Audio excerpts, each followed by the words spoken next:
right now, they are two of the hottest teams in all of baseball. The Reds, of course, are in search of their second playoff appearance in the last 3 years. The Pirates haven't had a winning season or a playoff appearance in 20 years. Tonight, they meet in their most meaningful series going back to the 1990 League Championship Series. The Pittsburgh Pirates and the Cincinnati Reds collide tonight at Great American Ballpark.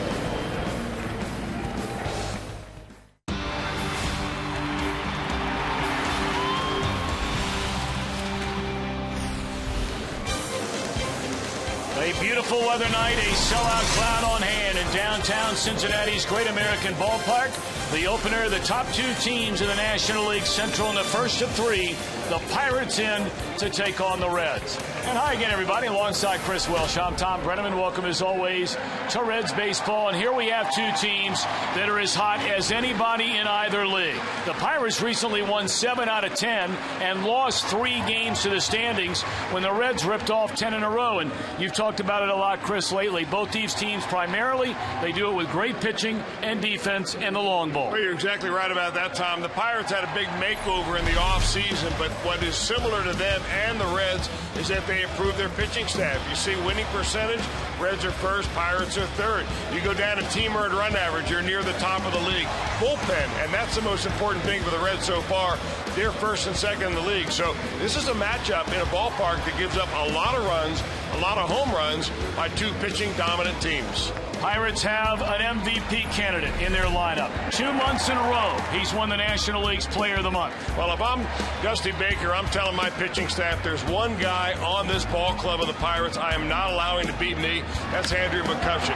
He's not done very well against the Reds so far this year. In fact, they kept him in check, down to a batting average of only .230 against the Reds. But against everybody else, he's just knocking them dead.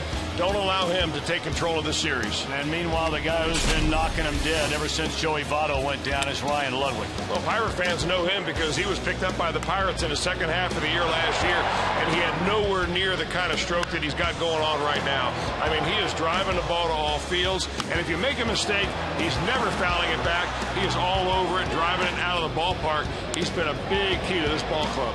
It should be noted, here we begin what so far is, anyway, the biggest series of the season for the Reds.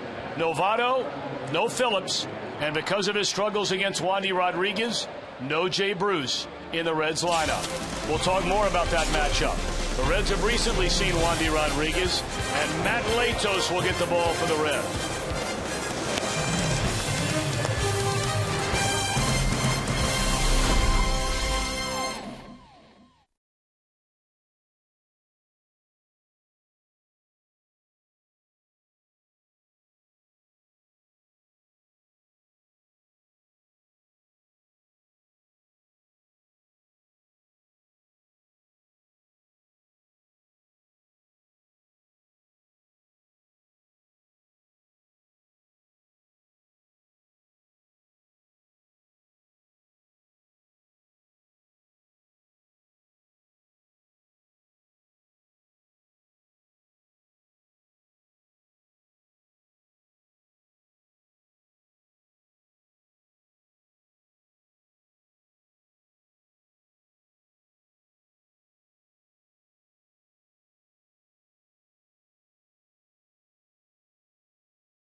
How do things look weather-wise? This report brought to you by Thompson Plumbing, Heating, Cooling, and Drain Cleaning. And here's our good friend, Michelle Boudelet. There's a chance for a stray shower early in the game. Otherwise, muggy and partly cloudy. 81 by the 7th inning stretch, upper 70s by the end of the game this evening. For Fox Sports Ohio, I'm Local 12 meteorologist Michelle Boudelet.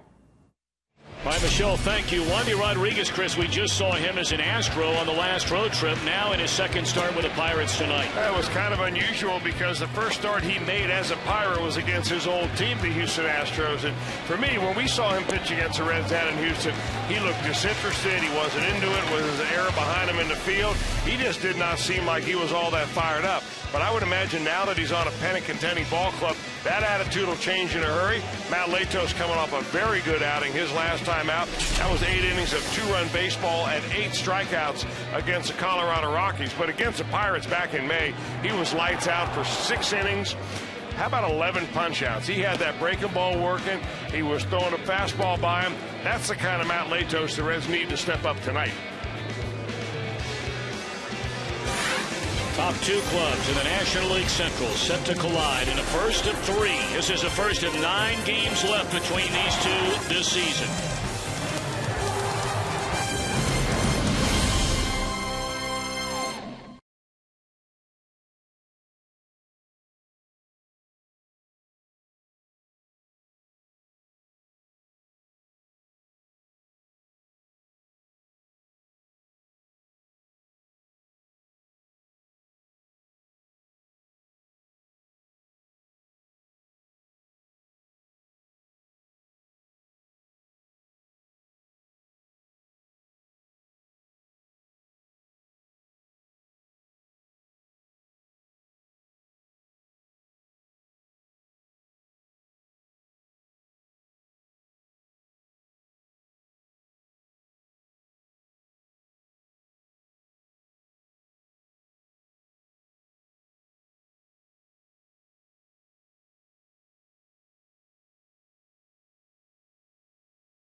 The accounts and descriptions of this game may not be disseminated without the express written consent of the Cincinnati Reds. Cincinnati Reds baseball on Fox Sports Ohio, brought to you by the 2012 Ford F-150 Motor Trend Truck of the Year. By Cincinnati USA, let us be your travel guide to Cincinnati. Visit CincinnatiUSA.com. And by Skyline Chili, game time is Skyline time. Stop by your favorite Skyline Chili tonight. Entrance at Great American Ballpark and a sellout crowd tonight, sellout crowd tomorrow. Tickets are still available for the series finale between the Reds and the Pirates on Sunday. Pirates and Reds, 2 of just 3 teams in the National League, make it 4 now with 60 or more wins on the season. Clint Hurdle's batting order as Marte, our first look at him in left. Snyder in right just came over from Toronto. And Andrew McCutchen in center. Garrett Jones at first, Neil Walker at second, Pedro Alvarez down at third. Barajas, Farmas, and Rodriguez, the latter third. Matt Latos trying to become a 10-game winner. He would need a victory to make that happen tonight. He has won his last 2 decisions, and one of those is his last start against the Colorado Rockies. Before that, against the Houston Astros. So he's had his success as of late. 21 starts overall. He's got that record at 9-3. The Reds have gotten him a fair number of runs. They're averaging about 5.5 runs a game, and they'd love to be able to get out to that tonight. He's a strike thrower, he's a strikeout pitcher, and he's a guy that's going to need his breaking ball, because this is a pretty good fastball hitting team the Pirates are running out there. See the numbers for Latos in his career: 3-0 in 4 starts. Only 1 is a member of the Reds, and those numbers we showed you earlier. 6 innings, allowed just 2 hits, and fanned 11 in Pittsburgh, but that's way back in May. In fact, you go back to the month of May. The Reds and the Pirates are 1-2 for best records in all the National League. That's since May the 25th. Pirates are 40-20. Reds 39-22. Of course, the Reds got hot about 3 weeks before that May 25th date to run into first place in the National League Central. So here we go. Starling Marte, just called up from the minor leagues, looks at a strike. We're underway. Marte playing in his 8th game. 8 hits in his first 32 at-bats with a pair of home runs. In fact, he hit a home run the very first pitch he saw in the big leagues. One hopper and rolling. Plants, throws, got it.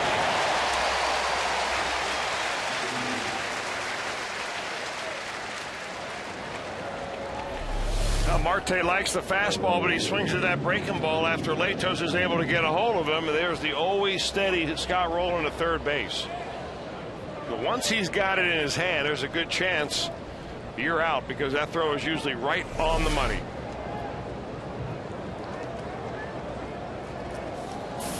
That'll bring Travis Snyder to the plate. Just came over in a deal at the trade deadline from Toronto, where he had spent most of this season with their AAA team. Put together a very good year last year. Toronto brought him up on the 20th of July and traded him to the Pirates just a few days ago. Tonight, only the 3rd game that Snyder has played as a Buck. 3 hits in his first 9 at-bats.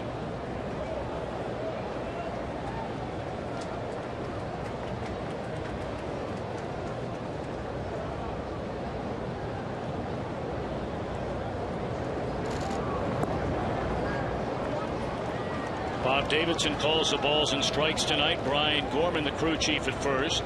Todd Tishner at second base. Tony Randazzo, the umpire, at third. 3-0 the count on Snyder. And there's a 4-pitch walk.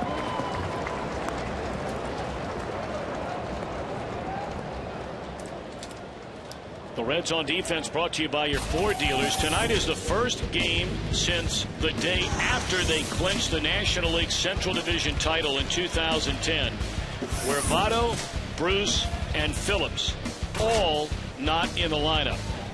Phillips worked out before the game, said he felt good, and they're hoping he'll be ready to get back in the lineup tomorrow. Of course, Votto on the disabled list, and the computer got Jay Bruce.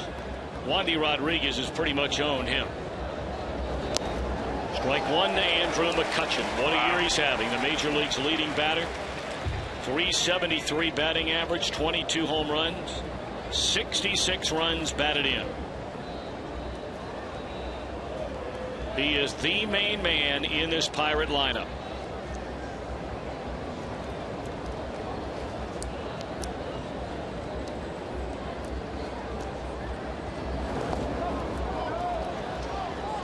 Good block by Hannigan, and Snyder, not very aggressive on the bases, goes back to first. Well, ditto that for really the entire Pittsburgh team. They simply do not run at all. In fact, they've given up a whole bunch of stolen bases. They have not stolen very many themselves. And it's just not one of their fortes. Glenn Hurdle in his 2nd year as manager of the Pirates, 55 years old. Longtime manager in Colorado, got let go a couple of years ago there, and the Pirates brought him on board. He had him playing very good baseball through July last year, and then their season fell apart. Nobody believes that's going to happen to the Pirates this year. Now that's the pitch right there that Latos has to establish as being able to throw for a strike. You just can't go out and throw your fastball for a strike and hope they swing at your breaking ball. Once you drop a couple of breaking balls in there, they'll have no choice but to chase it. McCutchen, he hits a fastball about as well as anybody.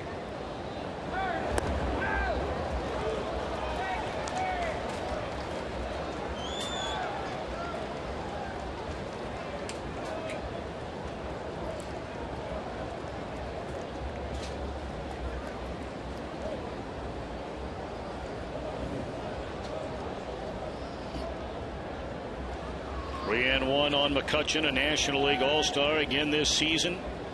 And Latos will look over his shoulder to the plate. And it's 3-2.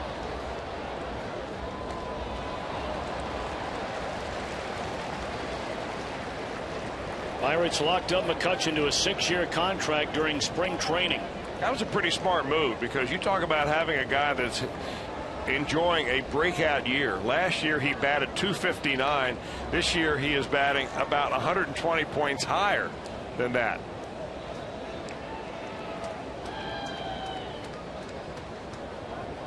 What do they call that? ROI, return on investment. They're getting it right away with Andrew McCutchen.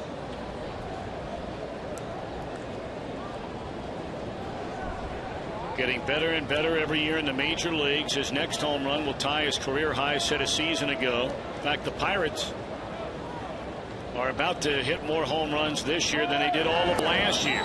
There's a strike and a throw, and the runner is safe at second base. That's strike 3 on McCutchen. He didn't like the call. Now, he didn't like it because he was called for swinging, did not check his swing, and Bob Davison called it at the plate rather than look down to the first base umpire for help. Did he go or did he not?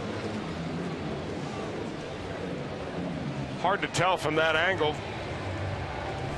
but it was a breaking ball, and McCutchen still walking very slowly back to the bat rack. Didn't think that he committed.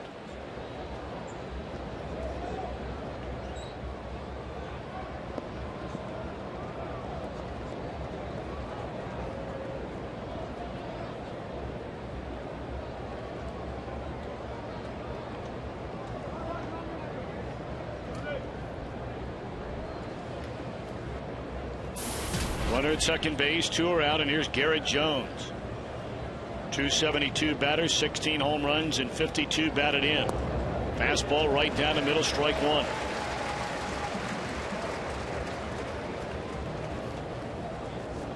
Jones, one of many Pirates right now, just raking offensively. A 9-game hitting streak, 11 hits in his last 33 at bats with 9 runs driven in during the hitting streak. And over the last 26 games, he's driven in 21 runs.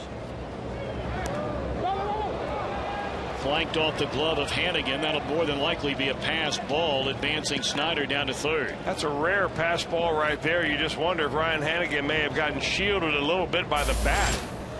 Kind of got it out there and then pulled it back just about at the same level that pitch was thrown at. Well, not the bat at all. I just think he just didn't see that baseball. When it goes up that high, you rarely even see a catcher even follow with his eyes. It's more or less they put their glove up there with a sense of feel. But with 2 outs, that advance really shouldn't hurt you. Check swing and a miss, and that one almost got by Hannigan. Yeah, that's why they're going upstairs. You see how aggressive that Garrett Jones can be, especially on a fastball. His power is down and in, typical left-handed wheelhouse. But evidently he chases that high one too. Runner at third, 2 are out, 1 ball and 2 strikes. Latos to Garrett Jones. Count even.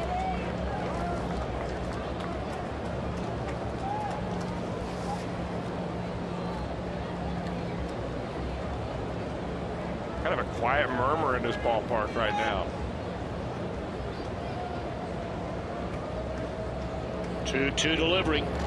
Got him swinging. Hannigan going to make sure, make the good throw down to first, and that's that. So Latos pitches around, the runner at third. The Reds come to bat, last of the first inning.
Follows.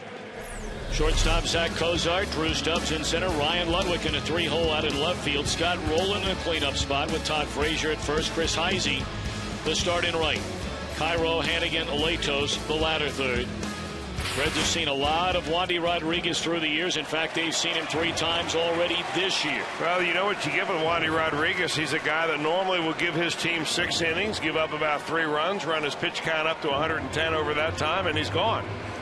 But he's pitching for a contender now. That may make a little bit of a difference from his approach. 4 games under 500 in his career. This is start number 220 for this left-hander. Cozart looks at a strike. 242 batter with 11 home runs, 23 batted in.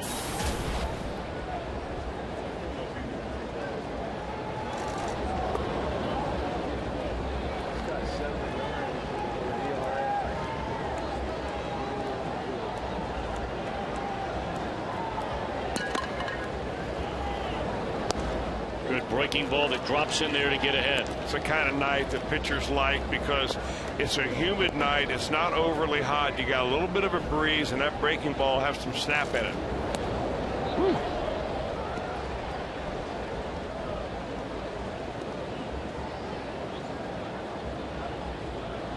Into 3 starts this year.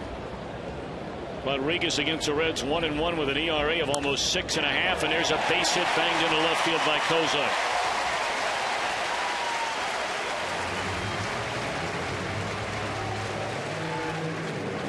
The Pirates defensively, presented by your Ford dealers. Starling Marte, Andrew McCutchen, Travis Snyder in the outfield, Pedro Alvarez, Clint Barmes, Neil Walker, Garrett Jones. Third to first, Rod Barajas hangs a sign for Wandy Rodriguez. Pirates doing a lot of platooning right now at a couple of different positions depending on a left-hander or right-hander. They'll make changes in their outfield. They'll make changes at first base. They switch them up behind the plate. So a lot of guys getting pretty decent playing time up and down their roster. Drew Stubbs looked at strike 1. Yeah, and that's the kind of managing that Clint Hurdle likes to do. He likes to move guys in and out, match them up as you can. They've got a platoon situation, as you said, a number of different ways. He's got this ball club believing in themselves, I think, which is the biggest thing that he's done for this team so far.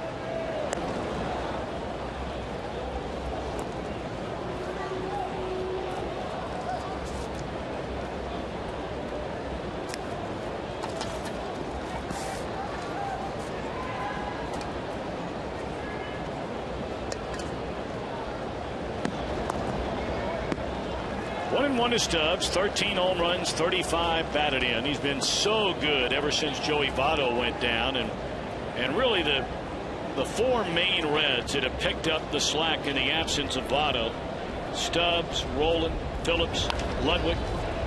Double play ball here if they hurry. Nope, not going to happen. Barmes just waited on that ball for that 1 extra bounce, and his flip to Walker had a little loft in it.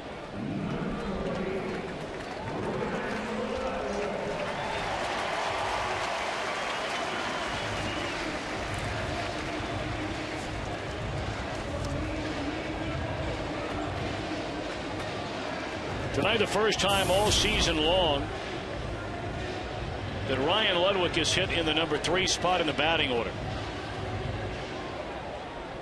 Outside of Votto being the primary man there. Phillips 15 games, most of those while Votto's been out. Bruce 4. Frazier 1 game in a 3-hole. And now the hottest Red of them all gets his chance, and Ryan Ludwig. 15 games since Votto went on the disabled list. Ludwig a .422 batter, 6 home runs, and 20 runs batted in the 15 games. There's a 1-hopper. How about that? Stubbs was running, and the second baseman went to cover the bag, and it was a 1-hopper right in his pocket. Wow. Lady Luck smiling on the Pirates in the first.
Implications, even though we got 2 months left. I think we only have 2 more series to play them after this, once there and once here. And it's a big series. I mean, they're a different team than when we played them last time. They always play us tough. They added some offense. They got some guys that swing the bats well. They always had good pitching, so I think it's going to be an outstanding series. Part of our game storyline brought to you by Elk & Elk, serious lawyers for serious injuries. Call 1-800-ELK-OHIO. And certainly both teams with a chance to make a pretty serious statement. For the Pirates, they come in here, take 2 out of 3 or a sweep. Well, speaks volumes about where they plan on being come the middle, if not end of September and early October. For the Reds, coming in with a 3.5 game lead, they take 2 out of 3, or if they pull off a sweep. We learned last year from what the Cardinals did coming back in the wild card that you're never going to breeze into the postseason. What a play by Frazier.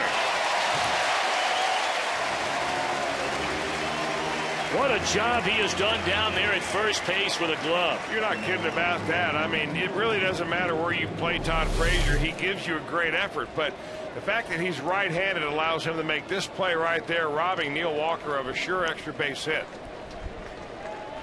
I mean, right over the bag, and there he is. Again, though, to have your first baseman on the line like that, that just shows you that the Reds have had good scouting. They're so confident of where these guys are going to hit the ball that they put them on the line, and there the ball goes. Pedro Alvarez, the batter, at .235, 21 home runs, 58 batted in. Boy, things were going so bad for Alvarez.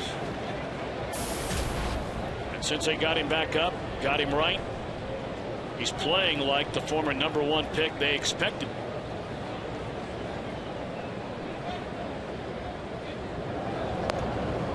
One and one to Pedro Alvarez.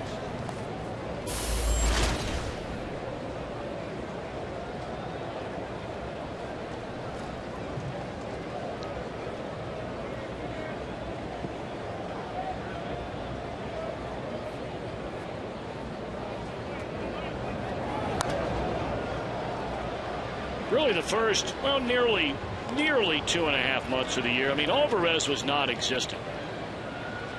They put him in the #4 hole. He went through a 4-week stretch where he hit 170. But going back to the middle of June, that's what he's done in the last 4 days. But you go back to the middle of June, and in 40 games, he's knocked in 31 runs. And only Miguel Cabrera of the Detroit Tigers has more home runs as a third baseman this season than the 21 of Alvarez.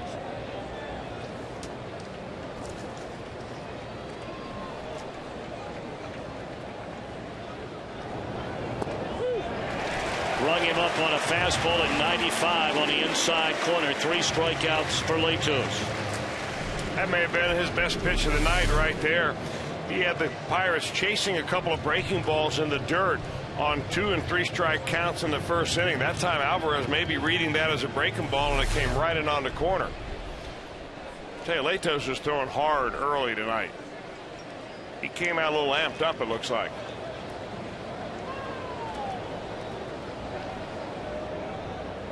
Now Rod Barajas, 203 batter. 8 home runs, 20 runs batted in.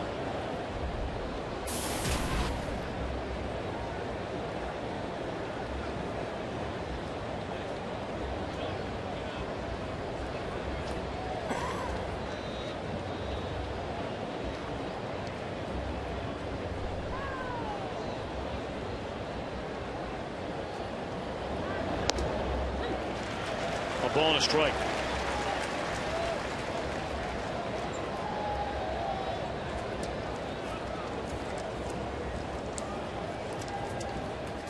A lot of people out there keep waiting on these Pirates to sink where they have been for 19 consecutive years.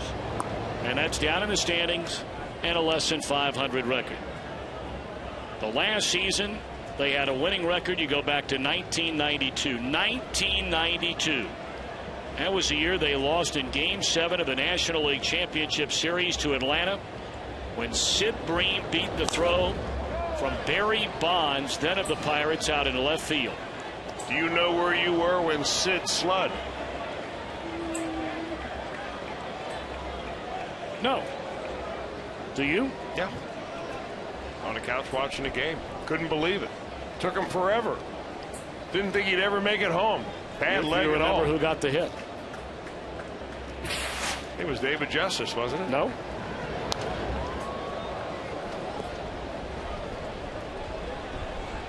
I just watched the replay of that game not too long ago. I should remember who got that hit.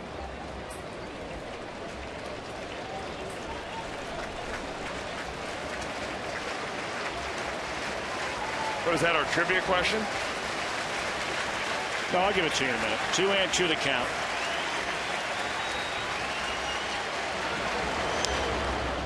One hopper, plenty of time with Barajas running, and Cozart a good throw. Do you remember the name? Francisco Cabrera.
The 18th, the Reds and the Cubbies. 7:10 start.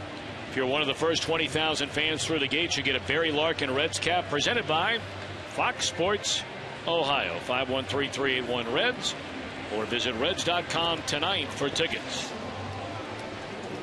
Here's that hit, October the 14th, 1992, Game 7. Stan Belinda on the mound. Tying run scored. Here comes the winning run. Barry Bonds throw to Mike LaValliere just up the line, and David Justice, along with the rest of the Atlanta Braves, celebrate a trip to the World Series in 1992. Sid Bream, of course, grew up in Pennsylvania, played for the Pirates 5 years before leaving as a free agent the year before.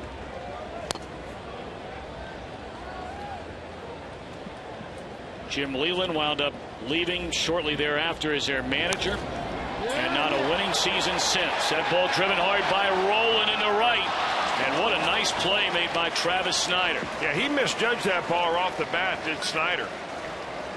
He was a couple of steps in before he realized that Scott Rowland drove that ball a whole lot better than he originally thought.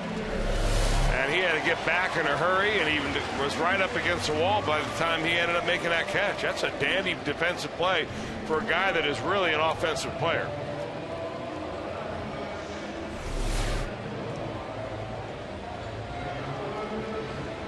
Got to bring up Todd Frazier. He knocked in 3 runs, including a home run in the Reds' win over San Diego here yesterday.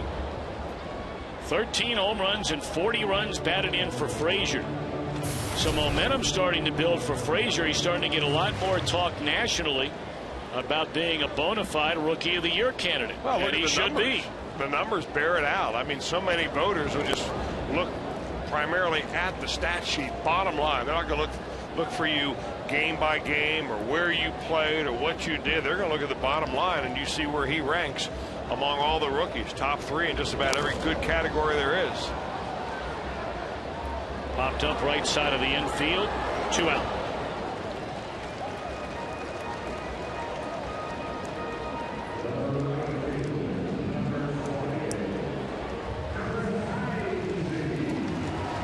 Well, again, tonight is another night where some guys who, generally have not been getting a lot of playing time here lately are going to have to step up. We've used that term a lot since Joey Votto went down, but tonight, no Votto, no Phillips, no Jay Bruce. You win games with a team without those stars in it, and it even galvanizes your ball club even more. It gives a sense of worth to those players that are getting some, minimal playing time, but now you're playing in a big game. This is your opportunity to go do something and really feel good about yourself.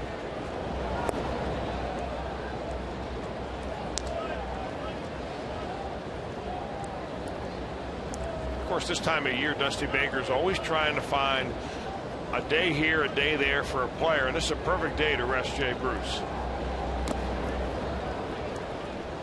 Well, you get a pitcher that really has your number, and you're in the middle of the summer, the dog days of summer. Why not give the guy a breather? And you tell him the night before so he can relax about it. Last thing you want him to do is stress all night long about having to face Wandy Rodriguez, only to show up to the ballpark and realize he's not in the lineup anyway. Then you lost his nights of sleep for no good reason at all.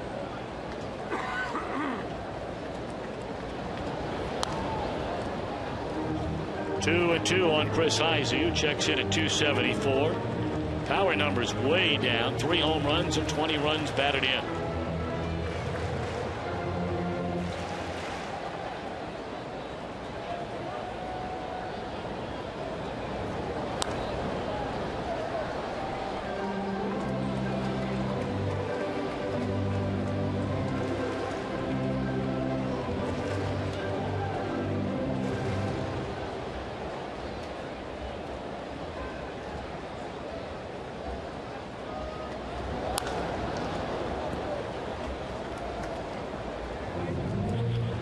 Well, for red, it's a Toyota sign during our game tonight. British Schwartz of Cincinnati will win the new Tundra on display here at the ballpark. And you can register for a chance to win it. Just stop by your Cincinnati and Northern Kentucky Toyota dealer.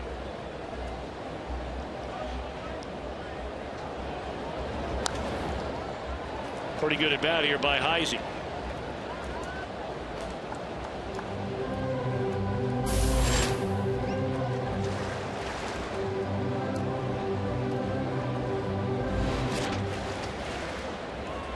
Have a big contingent of folks here from Wright Pat, just south of Dayton, Ohio, at the ball game tonight. At a flyover just before the first pitch. Well, this crowd was roaring shortly after the national anthem.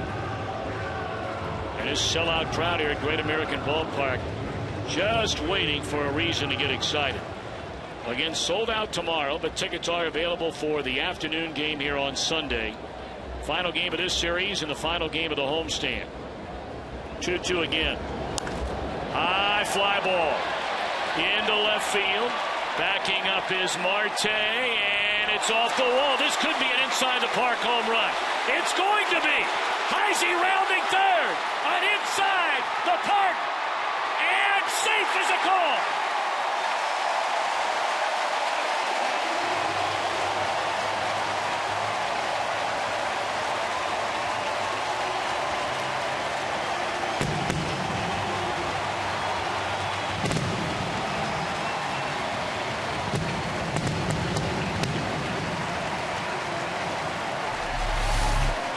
Sitting around waiting for something to happen, is there anything more exciting than an inside the park home run? Chris Heisy sees it go. He's not sure. Marte nearly comes up with that ball, but when it bangs off the wall and there's nobody to back up Marte, Andrew McCutcheon nowhere to be found. Heisy good speed. Barajas looked like he blocked the plate, but Heisy just got there ahead of it. Now that is something that happened.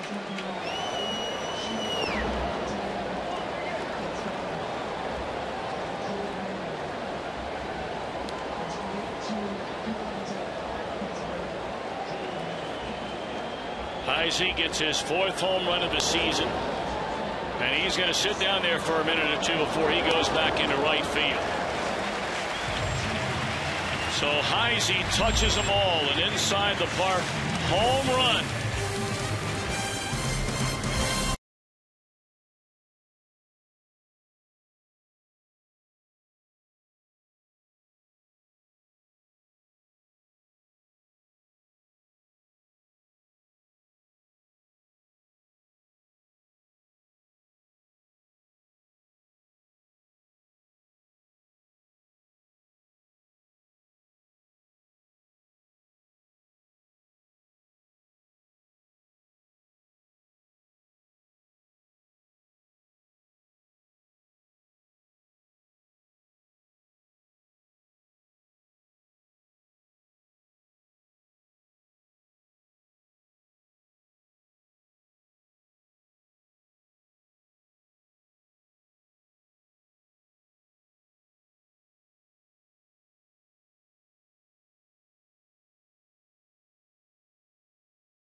Later on tonight, it'll be Miller time, brought to you by Miller Lite.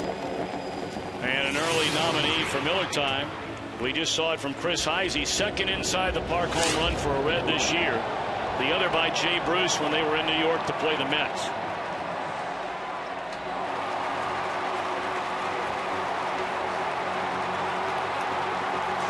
Heisy, a powerfully built young man, but he is a fast runner. Good athlete.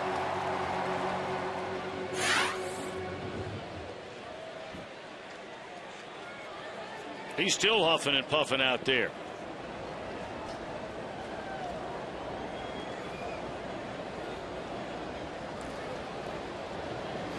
Heisy, the 2nd of his career. The other, ironically, was in Pittsburgh on August the 2nd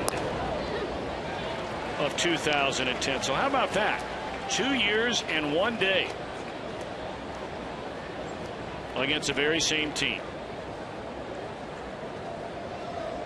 When Barmes to lead it off against Matt Latos here in inning number 3. Reds with a 1-0 lead. Barmes, the pitcher, Rodriguez, and then Starling Marte.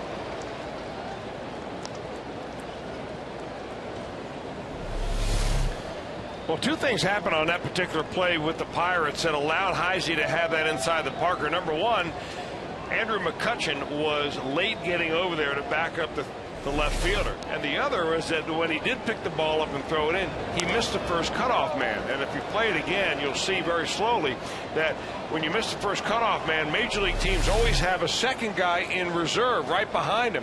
So it goes to the shortstop, although it took more time to get there, and a very close play at the plate may have gone the other way had they done one of the 2 things differently. It's a very good throw. Fly ball in the right field, and Heisy's there. And that's the way we begin the 3rd inning.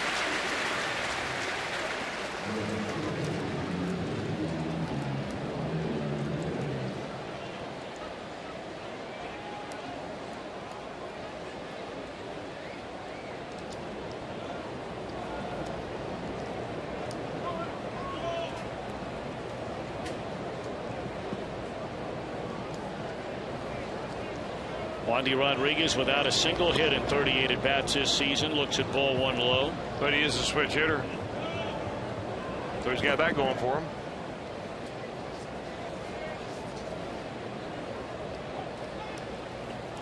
And he's only struck out 9 times in 38 plate appearances, so that's a hard 0-0-0. If there is such a thing. Well, there is something to be said for the fact if you're only striking out 9 times. I mean, at least you are putting the bat on the ball. And he does so here. Off the second hop, Cairo throws him out. Fox Sports Ohio would love to welcome the folks from the Purple Heart as tonight's very special guest on the Fan Express to the Reds country. For more information how you and your group can get on the Fox Sports Ohio Fan Express to Reds country, call 513-765-7600 or visit reds.com/fan express. Boy, great to have them tonight. Thank them so much for their service. 2 out, none on. Here's Marte. He bounced out to Roland, leading off the game.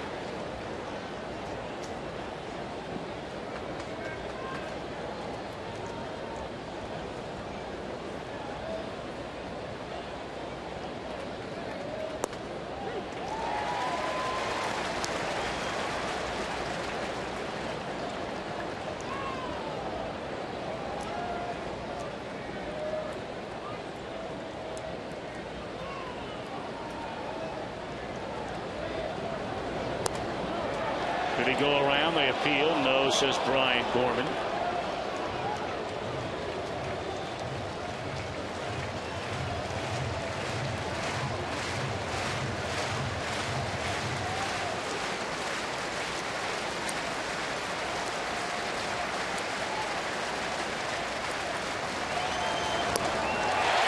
Dominant third for Latos and a good start for the big right-hander. 4 strikeouts in the game and a 1-0 lead.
Third, let's take a look at our AT&T trivia question tonight. Who was at bat when Glenn Braggs made a game-saving catch, Game 6 at Old Riverfront Stadium in the 1990 National League Championship Series against these Pirates?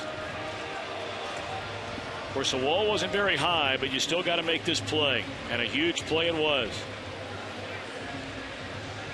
Reds wrapped it up on that night. Game 6 of the LCS. Of course, a fellow who joins us here in the booth knows a thing or two about postseason baseball. The Hall of Famer, Two-time National League Most Valuable Player, Joe Morgan. How are you, sir? It's great. I'm great. It's great to be here, and the Reds are great. Everything's going well right now. You know, the last time you were in here, Joe, the Reds were really just starting to put together pretty consistent play and winning games consistently. Would you have imagined, though, they'd be 23 over? No. I'm not going to tell everybody that I know. When Joey Votto went down, I said, well, let's just try to stay around 500 until he gets back. That's what I was thinking at first. But it just shows the toughness of these guys and the fact that, you know, I think you have to give Dusty and his coaching staff a lot of credit for getting this job done. And I'll tell you somebody else I want to give a lot of credit to is Chris Hannigan. Ryan Hannigan. He is. I was thinking you, Chris. I'll take the credit, yeah, Joe. But Ryan Hannigan, because, I mean, if you watch the way he's worked with these pitchers, you know, working them, hitting the ground with his glove, making them, you know, work hard. I mean, he deserves a lot of the credit for the fact that this pitching staff has pitched so well lately. You're right. He's kind of like having a big brother and a cheerleader back there at the same time. But make no mistake about it, he'll get on them, too. He will do that. Yeah, That's where the exactly. big brother part comes in. Right, okay. Hannigan, a fly ball to right. Joe, I was starting to ask you when you sat down, as most people know, you started your major league career with the old Colt 45s, later to become the Houston Astros, and then the big deal that brought you to Cincinnati. And that's really when the Big Red Machine began to really get it chugging along and winning the World Series and getting to 3 of them in a 4-year time span. But, you know, playing in big games, a lot of people think it's during the postseason. You had never played in the playoffs before you came to Cincinnati. Is there something to be said for some of these younger Reds players who went through it 2 years ago and now having a big series in August here 2 years later? No doubt that the first time you go through it, it's all new to you. You don't know what to expect. The next time you go through it, you know what. Not only do you know what to expect, you can kind of force feed yourself into these situations. Just to take it even further, my first year here, our first playoff, I struggled a little bit. Then I got in the World Series, and I really struggled. You know, so look, it took me a while to adjust to postseason play and the World Series. And then the next time I got in the postseason play, I played really well, and then got in the World Series, I did really well. So there's something to be said about experiencing something for the first time and then going back to that same situation, you know, later on in your career. All right, so what can Dusty Baker do for these young guys who've never been in that, maybe not even in the minor leagues, have been in playoff situations? What can he help them prepare for down the stretch here? Well, I think the two guys that second hit tonight for Zach Kozar. I think the two guys that you might have some concern about, one just hit, Kozar, and of course Todd Frazier. They're two intricate parts of our team. So those are the guys you worry about. Being honest with you, you don't worry about, say, a guy in the bullpen that hasn't been through it, or even an extra man that hasn't been through it. But the guys that are going to be out there on the field all the time, those are the guys that you worry about. I shouldn't say worry about. Those are the ones you have concern about. I think Kozar, personally, will not have a problem. I've watched him play. I've watched him grow into really a fine big league shortstop. And forgetting hitting, he makes all the plays in the field, and that's what I want from my shortstop. And of course, Todd Frazier has been a big bat as well. So those are the two guys that I would, you know, love to know that they're going to be all right. Well, aren't the playoffs really defined by pitching? I mean, after all, you're facing teams with the best pitching in the league. They've got a great number one, a great number two, and it never becomes a slugfest. Well, two things that I always say, there are very few guys, make no mistake about it, in any lineup that can handle good pitching. There are some guys that can handle good pitching, and I don't want to brag or whatever, but the Reds that I played on, they could handle good pitching. They could handle the Tom Seavers. They could handle the Steve Carltons. Now, when you get to a team, you know, like, say, the Reds or the Pirates, usually there may be 3 guys that can handle real good pitching. The other guys, mediocre pitching, they can beat on, but not the real good pitching. And if you look at this team, you know, we probably have 3 or 4 guys. I don't want to get into names, but you have 3 or 4 guys that, in my opinion, can handle good pitching. Joe Morgan, can you stick around for one more half inning? I'm not going anywhere. I'm going to watch Marty. I'm going to ask you about that in a minute, because you guys go way back. Yes, we do. Both of you like to think you're quite the style guys. We'll talk about it in a minute.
Park, Penn Station East Coast subs located near sections 130, another at 414.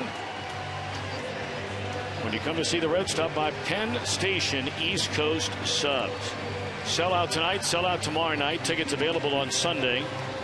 Hall of Famer Joe Morgan, special advisor to Walt Jocketty and Bob Castellini, Reds Hall of Famer. Hey, by the way, I read your name a lot during the induction ceremony, and you're so active in the Hall of Fame. That was quite a weekend, obviously, for Reds fans, and Barry Larkin being there. It was definitely a big weekend for Reds fans. I looked over to the left there, and all the Reds fans were together. It was really cool to have that kind of a camaraderie up there. Yeah, I mean, the unfortunate part, and I mean this, I love what I do up there, but it keeps me from really enjoying myself. Yeah. You know, I'm vice chairman of the board of the Hall of Fame, so I end up going to a meeting here, a meeting there. Anything that comes up, I have to be involved in it. And I really do not get a chance to enjoy it like I want until that Sunday night when all the Hall of Famers are together, and really there's nothing else going on. I don't have to deal with anything else. So, but I'm saying that, but I'm enjoying being involved because I think it's a very important part of baseball history, and I just love being a part of it. 0-2 the count. Of course, Tim McCarver. Right. You know, the two of you guys. I mean, you really ran a neck-and-neck race for so many years as a top analyst from a national standpoint in all of baseball. And even though a lot of people might look at you two for many years as competitors, I know you always remain friends. No. Any great guy, as you well know. Right. No, we were not competitors. One out in the inning. And it was an honor for me to introduce him. Yep. Because, you know, I think some people had that sense that we were competitors because they called me and said, you know, do you want to introduce Tim? I said, of course I do. You know, I introduced John Miller. I introduced, you know, that was kind of become my job, so to speak, up there. And it was an honor for me to introduce an analyst. You know, in the past, I've only been introducing play-by-play guys who were deserving, and now, you know, we had an analyst go in, and that's great. So I guess Tony Kupak went in the last analyst, if I'm correct, before McCarver. So no, it was an honor for me to do that, and I think, you know, he appreciated it, and it was great. I said, hey, it was great, you know. What do you think of this young man right here, Andrew McCutchen? I just mentioned to Walt Jock, I said, you know what's amazing to me is for a guy to be right-handed hitter to be hitting 370. And normally that's left-handed hitters because obviously the league is predominantly right-handed. You face more right-handed pitchers. But I am, you know, you just go back. You do not see a lot of right-handed hitters hit 370. Well, there's so many right-handed pitchers in the league. Right. He's got to learn how to either hit the slider or lay off that slider. Yeah. And I think the one thing he's done, Chris, is learn to lay off the bad ones. He can hit the good ones, but he chased the bad one in the first inning, and that was kind of the old McCutchen. You know, before when I watched him play, you could throw him a lot of breaking balls, especially after he got 2 strikes, and he would chase them. This year, watching him, I've seen him a lot on TV. He is more patient. He's getting more strikes, and if you throw the breaking ball in the strike zone, he can hit it. Well, doesn't it really come down to strike zone management anyway to take you to the next level? I mean, last year this guy hit 259, and this year he's hitting 370. Right. So, I mean, obviously he hasn't gotten bigger and stronger. No. He's just gotten smarter. I've tried to impress, being honest with you, on Brandon Phillips. Brandon's hitting 290, stays right around there. Well, that's the 370 hitter right there, right back through the middle. 3-1 fastball. Yeah, but, you know, with Brandon, to me, if he was a little more patient, he would add 15 to 20 points to his batting average. I see Brandon, I was watching in Colorado the other day. First time up there was a sinker low and away, and he grounds it to third base. Next time up, he took that same pitch, and then he got a pitch to hit, base hit. I mean, but you got to do it over and over, and that'll change his batting average from 290 probably to 315 or 20. First hit of the night for the Pirates against Latos comes with 1 out off the bat of McCutchen here in the 4th inning. Reds on an inside the park home run by Chris Heisy. In the 2nd inning with a 1-0 lead, McCutchen has 14 steals in 21 attempts. And he's the only guy really on this ball club that you worry about from a stolen base standpoint. With Latos on the mound, that's a factor. He gives him up because he's big and long, and it takes him a little longer to unload the baseball.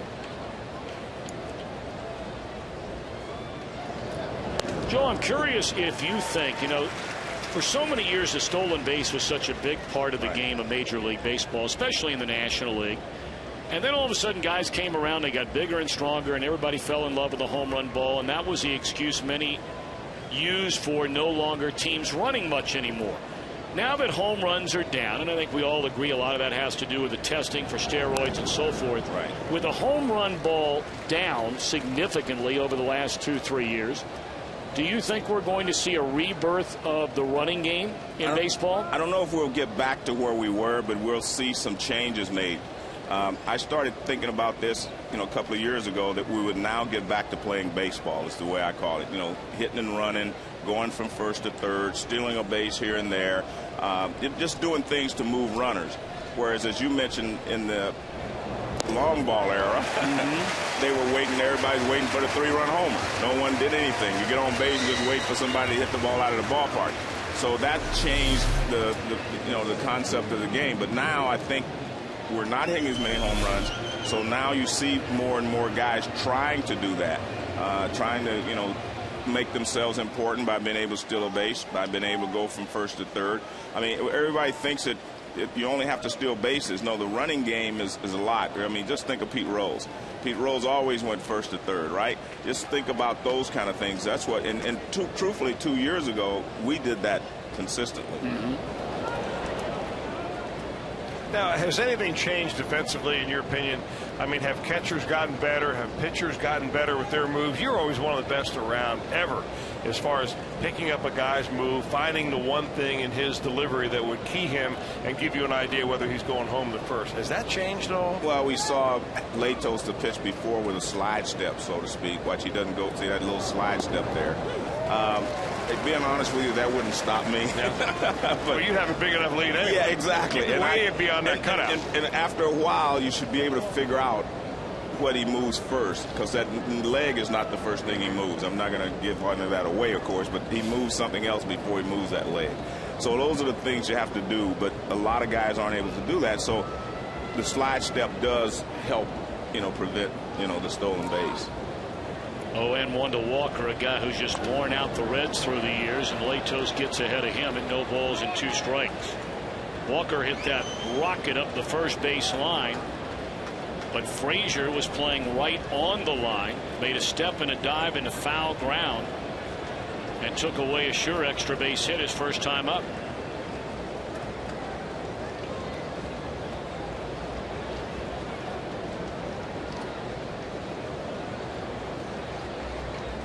These Pirates look like they're in it for the long haul this year. I don't think there's any doubt. You have to give them a lot of credit, and especially Hurdle, their manager, a lot of credit, because he started it last year, and this is just a continuation. Runner goes, good pitch to throw on, and they got him. And there's the guy Joe started all this with, Hannigan. Yeah. Joe, as if on cue, we can't thank you enough. Always my pleasure, man. Always, when you're around, you're always welcome. All right, well, I'll take advantage. I'll just drop in. And you're going to have your hair by the end of the night. Yeah. All right. The great Joe Moore.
creating great dishes together with the food service industry for over 30 years. By your Cincinnati and Northern Kentucky Toyota dealers. Visit buyatoyota.com. And by AT&T, the nation's largest 4G network. AT&T Rethink Possible. Sunset in the Queen City.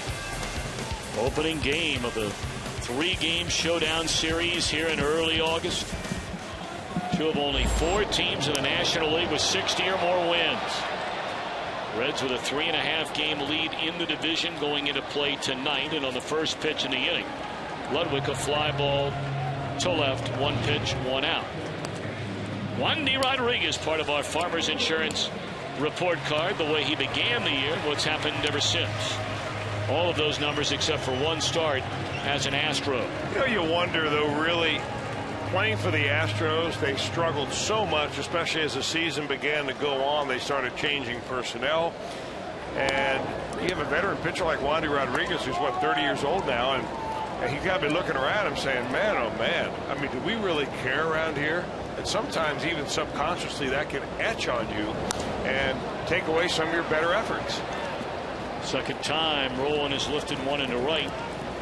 I mean, as a professional, you say, well, no, that would never happen. But the bottom line is you're a human being. And if you're playing for a team like the Reds, I mean, you can't wait to get to the ballpark. You're juiced up every day. You're playing for a second division ball club. And that summer gets longer and longer. The road trips get longer. The homestands get longer. You go out there and pitch knowing full well that you're pitching against Johnny Cueto and the Cincinnati Reds, and Johnny Cueto is pitching against your ball club that can't hardly manage a hit anyway. That's got to really wear on you, and I think that Rodriguez is going to be a nice pickup for these guys just because he's a veteran. He throws strikes for the most part, and he'll give them a good solid 6 innings just about every time out. Well, working in the 4th inning, 3 pitches to get the first 2 outs, and a hit 0-1 on Frazier. And he swings and pops it up and out of play. Oh, he doesn't get cheated, does he? Man, oh man.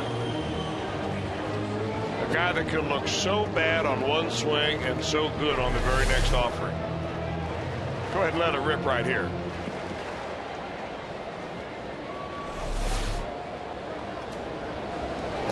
I'll tell you what, back in Joe Morgan's day, you take a hack like that, you're on your seat the next pitch. Can you imagine swinging like that against Nolan Ryan? No.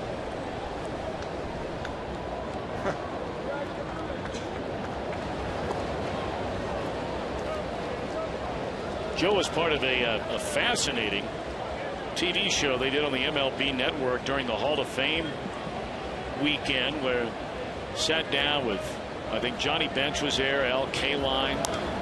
That ball's driven into right center field, and a play for Snyder, and that will retire the side. A quick, perfect 4th for Rodriguez. We move to the 5th. Reds in front by a run.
next 4 huge fights, including knockout artist Shogun Rua taking on Brandon Vera, plus an epic bout between former UFC champion Lyoto Machida and rising star Brian Baber. UFC Fight Night on Fox, sponsored by Bud Light from Los Angeles.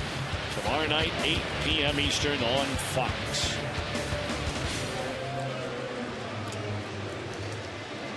Well, Joe Morgan stopping down to say hello to Charlie Sheen.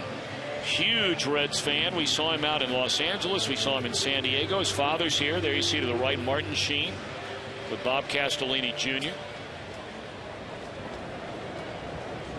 Martin Sheen from the Dayton area, if I'm not mistaken, and that's what Charlie told us out in San Diego, that his dad's a big fan, but his dad's brother, an even bigger baseball fan, and he was the one that used to bring Charlie and his siblings down to Riverfront Stadium as a youngster. He told us in San Diego he was coming to this series, and here he is.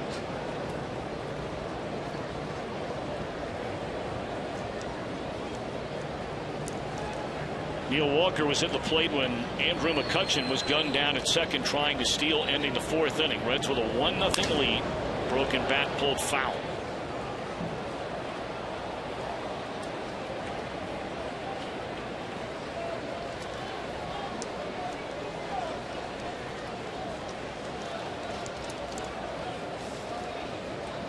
Tony Walker is always a guy, for whatever reason, who has just lit up the Reds.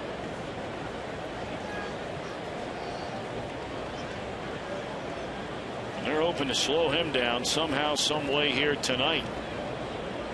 His last 7 games in this ballpark, better than a .410 batting average.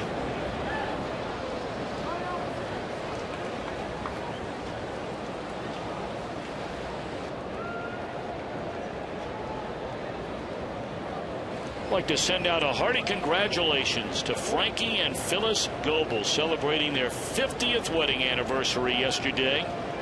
So Frankie and Phyllis, congratulations. Wow, 50 years. 1-2 to Walker. He had a good pitch to hit right there and fouled it back. Fastball at 95. Latos has only allowed 1 hit. That was a 1-out single an inning ago to McCutchen. He's fanned 5, walked 1. The walk was the second batter of the game. For the most part, Latos is in the count where he is right now, ahead in the count. 1 ball, 2 strikes. He's been getting that first pitch in there for a strike, and that makes a huge difference.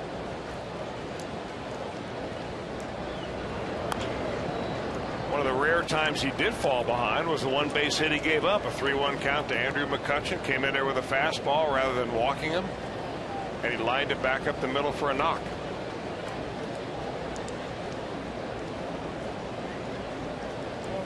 Latos technically is pitching for the 2nd time in his very young career, right smack dab in the middle of a postseason race. San Diego had that surprising year, much like these Pirates are right now in 2010. That one hit a mile foul. Latos was the single most dominant pitcher in the entire National League for about a 2.5-month run. But coming up through the minor leagues, he had really never pitched an entire month of September. And so when the Padres were in it, Latos was beginning to run out of steam, and you can understand that. He's 22 years old. But here he is now, a couple of years older. We like to think wiser, certainly more experienced, and figures to pitch in a lot of big games for this Reds franchise, not only in 2012, but perhaps many years to come. Such a young team.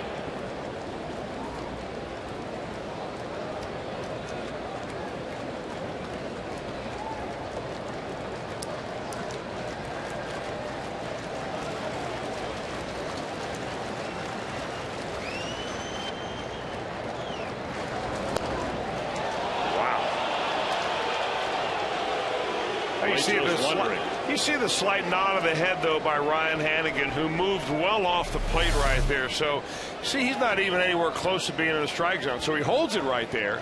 So he gives everybody in the stands to look like he hit the mitt. But Davidson wasn't fooled by it. That's to help Matt Latos make sure he doesn't miss over the middle of the plate.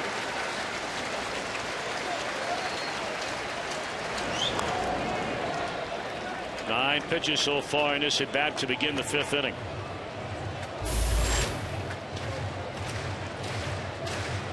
Well, your dad's celebrating his birthday tonight. Home plate umpire Bob Davidson celebrating his birthday tonight. He turned 60. And we just showed Martin Sheen celebrating a birthday tonight. Really? Yeah. Wow. They usually call him Balk and Bob. Tonight you have to call him Birthday Bob.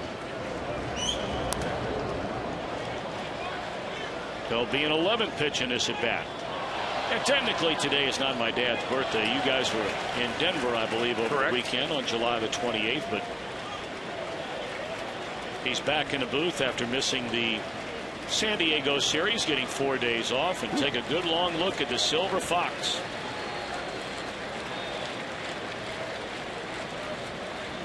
That's called short timing. It'll be in a baggie pretty soon. 11th pitch to Walker. And he draws a walk. That's an excellent at bat.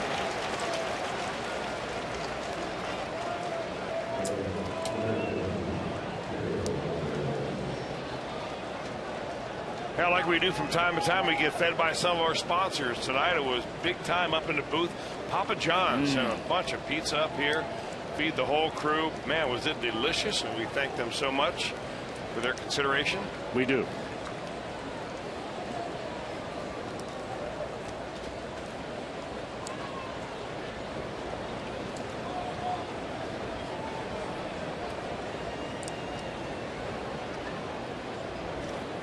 So now to be Alvarez. He struck out his first time up on a fastball at 95 on the inside corner. This time a fastball at 91 on the outer edge. But that's really the difference for Latos between a 4-seam fastball and a 2-seam fastball. The 2-seamer always a couple of miles an hour slower normally. Latos will throw both of them.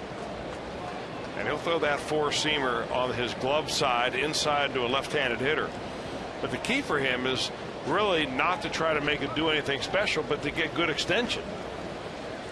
Just make sure he gets way out over his front knee, clear his hip, and reach as far as he can towards the catcher's mitt.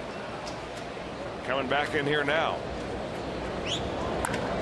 Double play ball here. Oh, it took a bad hop, and Cairo's still going to get the lead runner. That's a nice play by Cairo. That just took a bad bounce on him, it looked like. But he stayed in front of it, didn't panic, and gets a lead runner, 1 out in the inning. Miguel Cairo, he does get a bad hop right there. He's usually pretty sure-handed. That ball right at him. You're able to stay with the baseball, get one, and that's the most important thing. Boy, he was part of a tremendous double play the Reds made yesterday.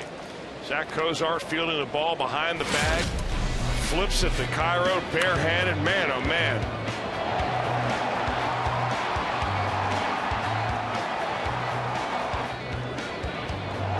Doesn't get any better now. He's been watching Brandon Phillips films, I think. A true pro.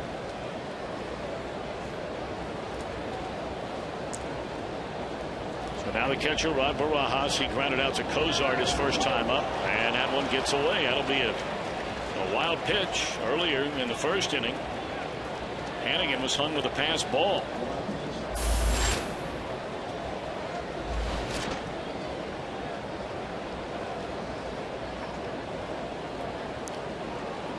Now the tying run in scoring position with 1 out here in the Pittsburgh 5th inning.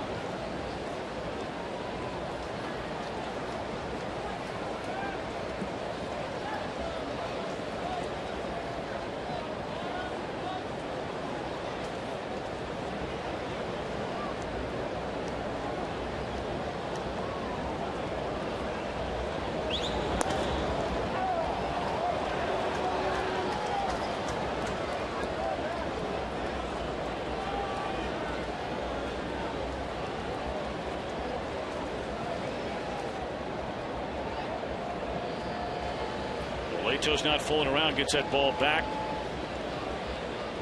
Hands on knee. Now stands tall. And a 2-1. This is trouble towards the right field corner. And that is a foul ball, not by much.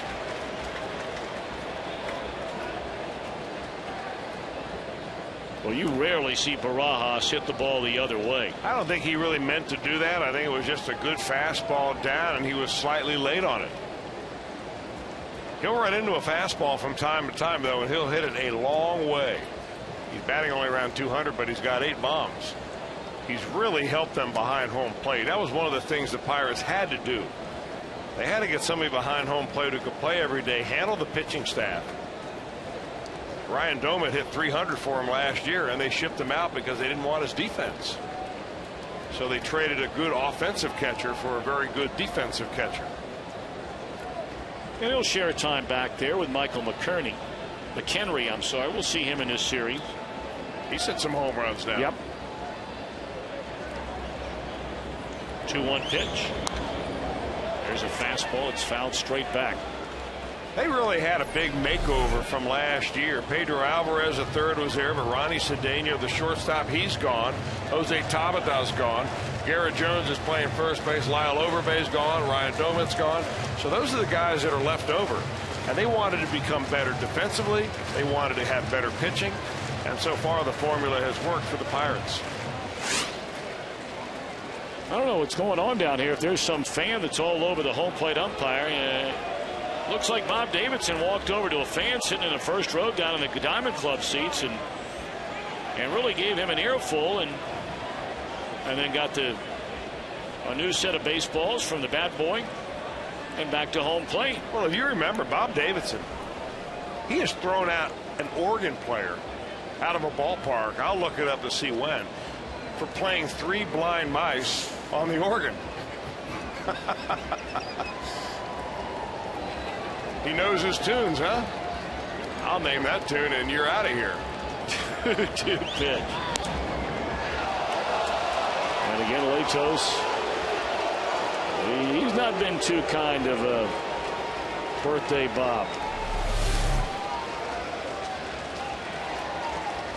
All right, you see the quick frame action by Ryan Hannigan. That's the way at home when you're watching a ball game from that center field camera. You can tell whether the catcher really thinks it's a strike or not. If he holds his glove there without moving it, it's a strike. If he moves it to try to frame it, he's trying to buy one. 3-2 on Barajas is high. 2 walks in the inning for Latos. Now we have talked about it, and here comes Brian Price. Latos just turned 24. And like a lot of young people, and we've all been down that road, you like to think as you get a little bit older, you find a way to curb your temper if you have one of those. Latos has one and has had a tendency in his major league career to get bothered by the umpires' strike zone behind the plate. And maybe Brian Price sensed a little bit of that here in this top of the 5th inning.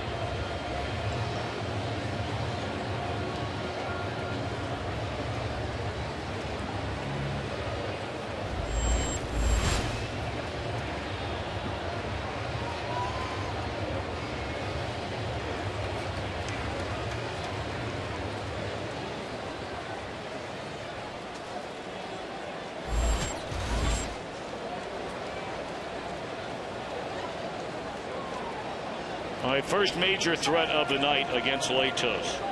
2 on, 1 out. Reds with a 1-0 lead. And here's the number 8 batter, Clint Barmas.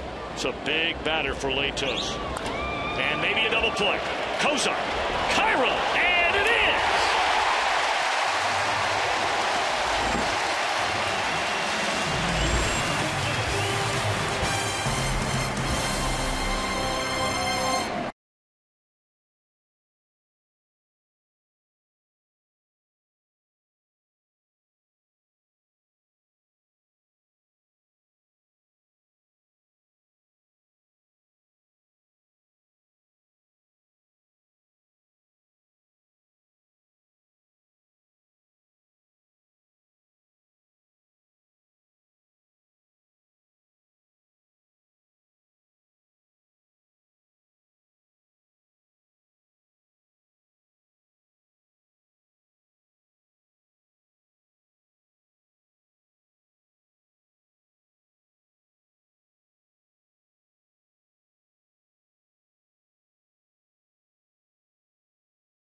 For every game, Reds Live, we call it, presented by Ray St. Clair Roofing on Fox Sports Ohio, the exclusive home of Reds baseball. That's Freddie Benavidez down there, isn't it? It is indeed. Well, right now at FoxSportsOhio.com, the Browns have a new owner, and he's a Steeler fan, or at least a part owner of the Steelers before he bought that club. Plus all the coverage from Firestone at the Bridgestone Invitation in Akron, Ohio at FoxSportsOhio.com.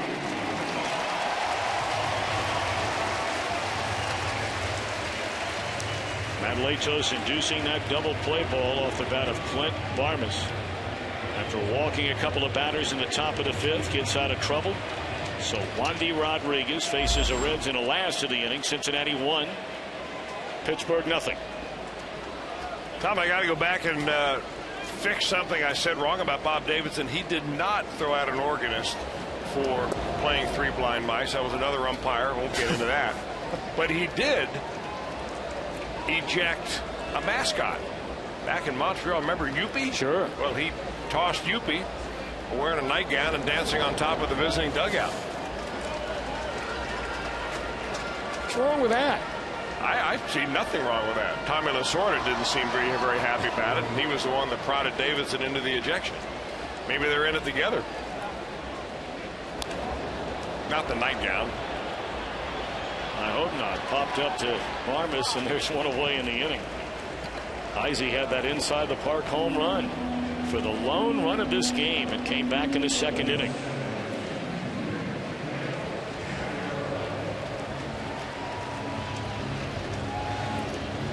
Boy, it is a lovely night here in Cincinnati. We had a lot more cloud cover today than all the sunshine we've had of late, so it cooled things down a bit. And a very comfortable evening for the opener. Sellout crowd at Great American Ballpark. Sold out tomorrow. But again, we remind you there are tickets still available for the finale. That is a 1:10 start time here Sunday afternoon. Reds and the Pirates. Reds will have Homer Bailey on the mound. The Pirates have juggled their rotation. There's a ground ball to short. Barmas will throw out Cairo. I mean, it gives you an idea about how Clint Hurdle's looking at this series. Eric Bedard, a left-hander, was the scheduled starter for the series finale. And he has brought his ace working on short rest.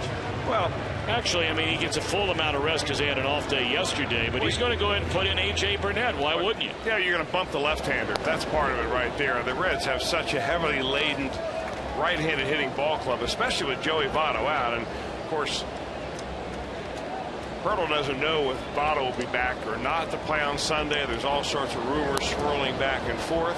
But he saw what the Reds did to the previous 4 lefties that they saw in Colorado, and then what they did also to Wandy Rodriguez and down in Houston. So, you know, you got a choice to bring in your #1 guy, and he's right-handed against a right-handed lineup. That's a no-brainer.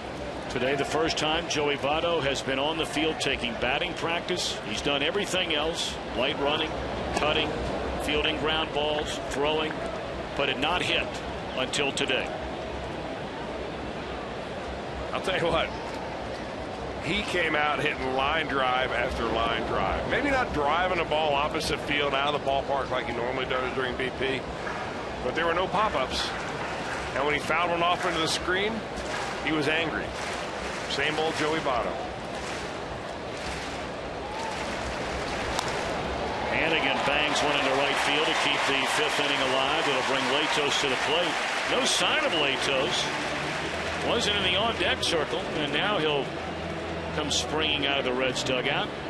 Yeah, he had a couple of words for Bob Davidson at the very end of the inning. It's unusual that you see this, but he walked in from the pitcher's mound right to Bob Davidson and went over and calmly talked to him.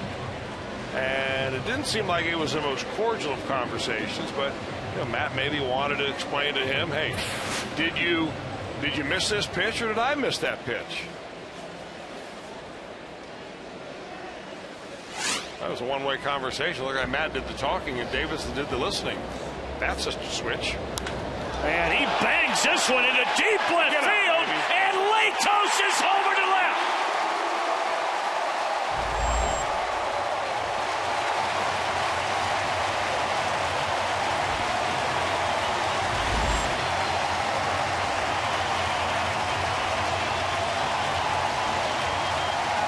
His first home run as a Red, the third of his major league career, and a 3-0 Cincinnati lead. Wow, with 2 outs, a single and a bomb. How about that? You keep the inning alive. At the very least, you get the pitcher up and looking for a first pitch fastball, and the reaction from Wandy Rodriguez. Oh, no. Boy, he creamed that one. And how about Cozart? That is perfect timing. That is Cozart's 3rd hit tonight.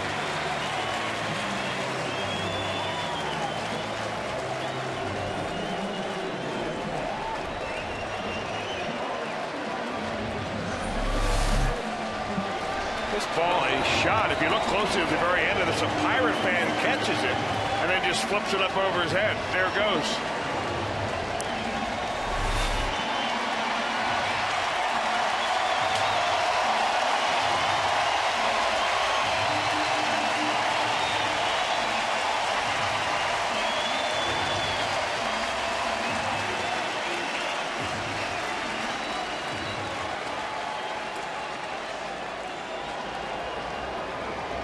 So Matt Latos, a 2-run home run on the heels of the 2-out single to right by Hannigan.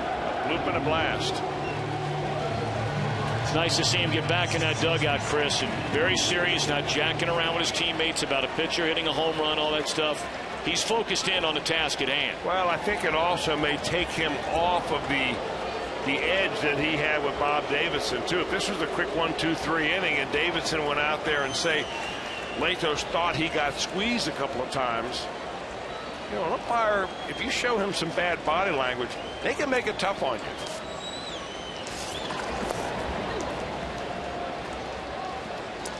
So this gives the Reds an edge. Maybe takes Matt Latos out of that frame of mind that he was more thinking about Davidson than anything else.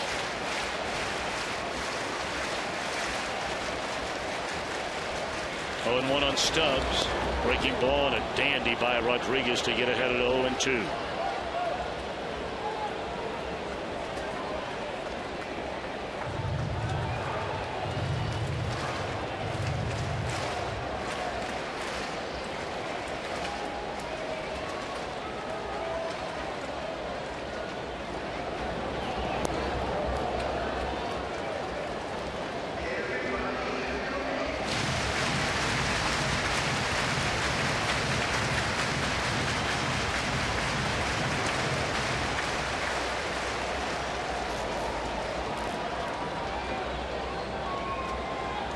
One-two delivery and another breaking ball, and this one misses just a little bit low.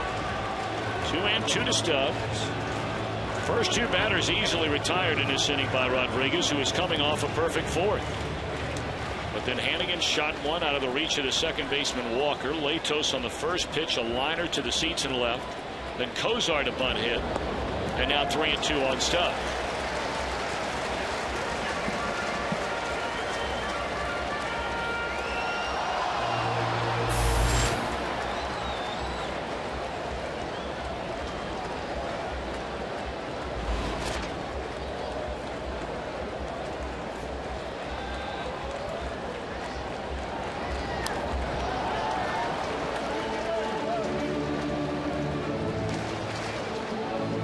Does not look like Wandy Rodriguez all that anxious to throw Stubbs a fastball for a strike. The only fastball he's thrown him in this at bat has been in off the plate to try to make him move his feet.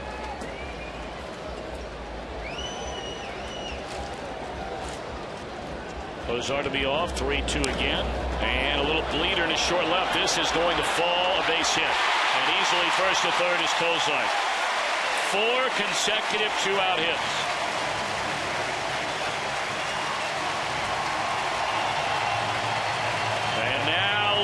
With a chance to do some major damage. Now you make contact right there instead of a strikeout, and you never know what happens. You don't have to hit it hard. And we've seen fewer strikeouts from Stubbs this year, more of those, and you just keep the inning alive. Keep the line moving.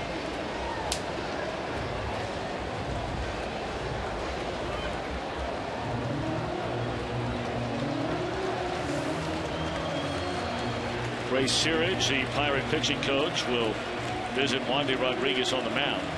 And it gives us a chance to answer our AT&T trivia question. We asked it earlier when Glenn Braggs, in the clinching game to send the Reds to the 1990 World Series, a game-saving catch up and over the wall at Riverfront Stadium. Who hit that ball? Carmelo Martinez. It was an opposite field shot by Martinez. Well, that was such a huge play in that game. One-run game. Pirates had a man aboard at the time. That would have given them the lead late.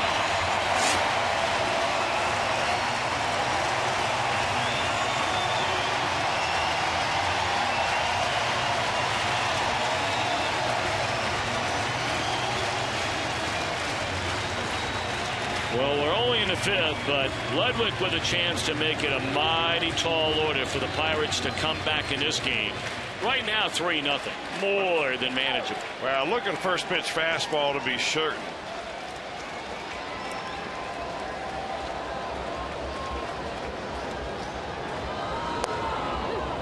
It's a good pitch. Maybe not looking first pitch fastball. Well, that's a pitcher strike there, right? Knee high inside corner. Yeah, but a fastball on the first pitch. Now that I mean Ludwig likes the ball out over the plate, so you're right. I mean, it was well placed. Going to come right back in there.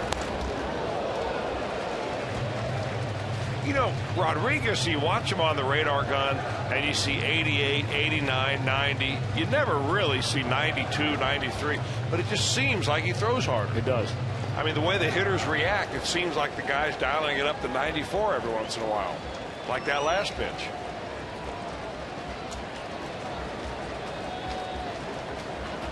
One. And again, they come inside with another fastball.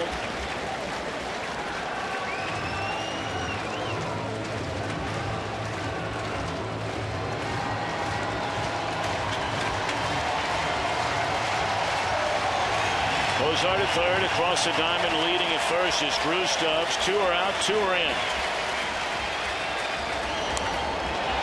Off speed and way out in front was Ludwig.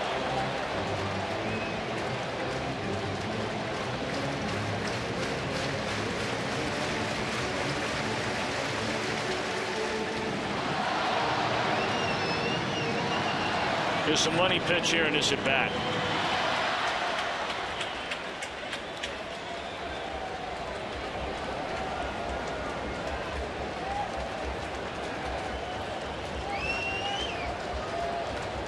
They're coming in again. Struck him out on a fastball up. But the Reds get a 2-run home run from the most unlikely source in their lineup, Matt Latos. Reds 3, Pirates nothing.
Jim, there is no man on earth who has had a greater love affair with his hair than I have.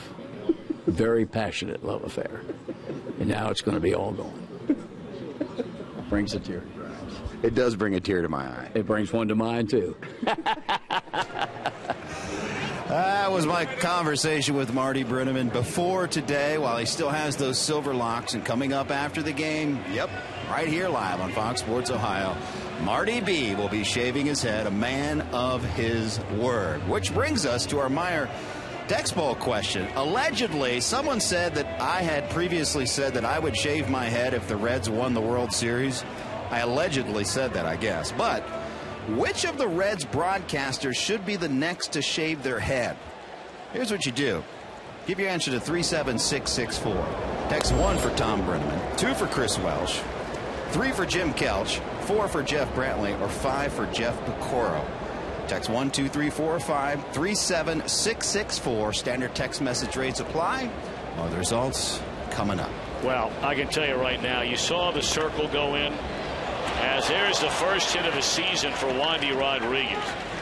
On an 0-1 pitch, he swats one up the first base line that gets by Frazier. So in his 40th at bat of the year, Wandy has his first base hit. Reds lead 3-0 after the 2-run home run by Matt Latos. Okay, Mr. Math, what's that make his batting average? 1 out of 40. Very good. Right. My answer, too. I told you, I'm not doing it anymore. But you and I are in full agreement. I think most Reds fans would be in agreement, right? That the next to shave his head, if the Reds were to win the World Series, without a doubt, should be the Cowboys. Oh, absolutely. That they would match that way. I mean, there's something to be said for that. Yeah, it should be the Cowboy.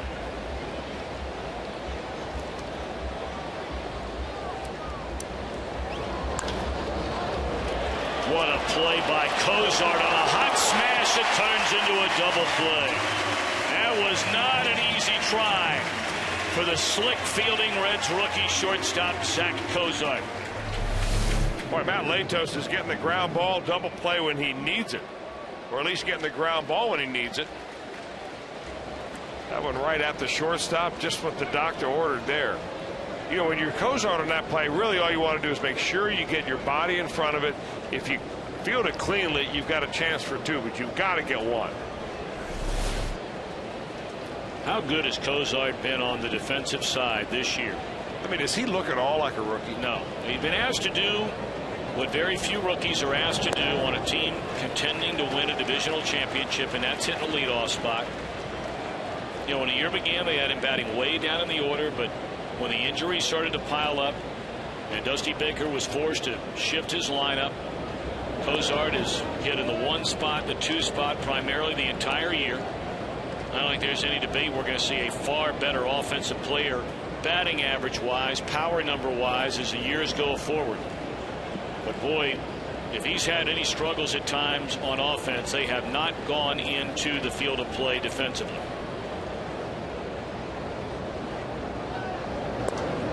Well, you like Cozart's tools, you like his approach, his work habit, but I really like his baseball IQ. I think that you project him as a guy that will get better and better because he's willing to learn.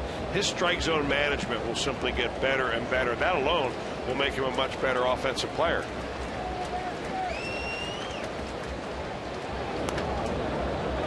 Hook to the right side by Snyder, inning over. Matt Latos has given up 2 hits and knocked in 2 runs.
The Reds Friday, August 17th. They take on the Cubbies here at Great American Ballpark. And after the game, we'll have the big post-game fireworks show presented by Corson Fire and Security. Reds and the Cubs Friday, August 17th. 381 Reds, or visit Reds.com tonight for tickets. Opening game of this 3-game series, the Reds and the Pirates. Top 2 teams in the National League Central and 2 of the top 4 best records in all of the National League. In fact, there are 2 teams in the National League Central, these 2. There are 2 teams in the National League East. The Nationals and the Braves that have won 60 or more.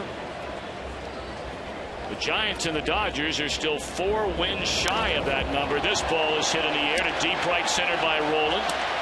Boy, he's just had tough luck tonight. He has 2 balls right on the nose, and both of them lineouts. Well, this is a night, Tom, which is kind of an unusual for an August night. The ball not carrying like it normally does. Wind blowing out of the west a little bit, but not really helping that ball. Normally that ball gets into the gap and really takes off. Not so tonight.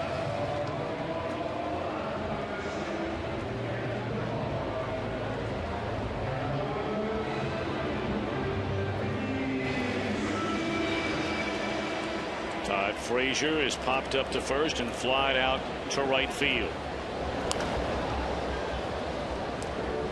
Reds got an inside the park home run by Chris Heisy in the 2nd inning.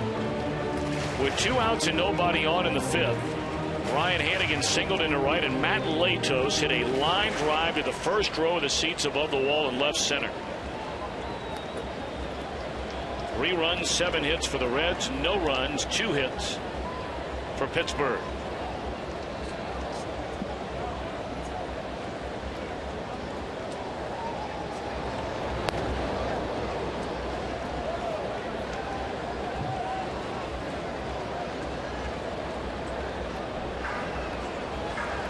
Reds fans, if you're looking for a quick and delicious meal the whole family will enjoy, try JTM's Meatball Sub Kits. You can pick them up in your local grocer's freezer. JTM. Let's create great dishes together. It's popped up, and this will be an easy play for Snyder. 2 out.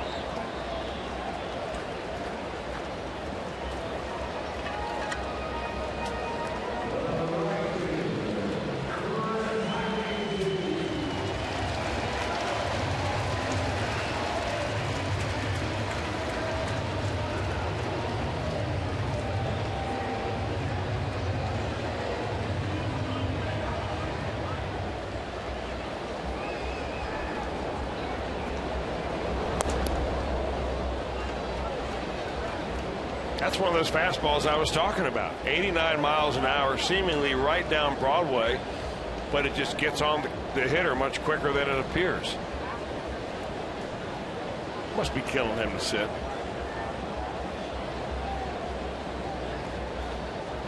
Well, he was saying the other day that, he thinks that, one of the traits, the drive and the intensity that helps him when he is playing has certainly been one of the things that has hurt him the most while sitting. There's a swing and a miss, and that will retire the side. Rodriguez with a perfect 6th inning. We march to the 7th. Reds in front, 3-0.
Summary.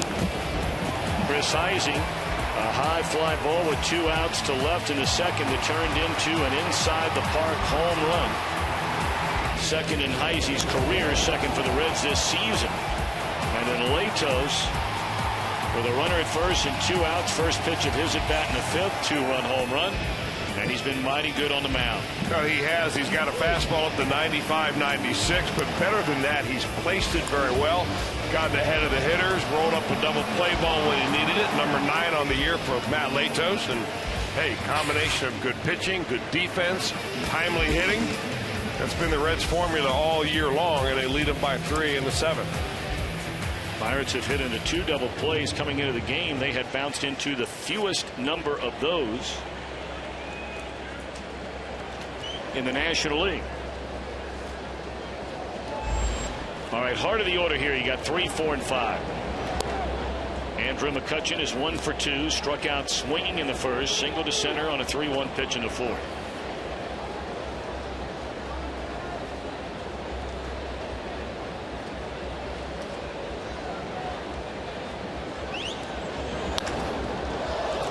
Up the middle, but Cairo is there.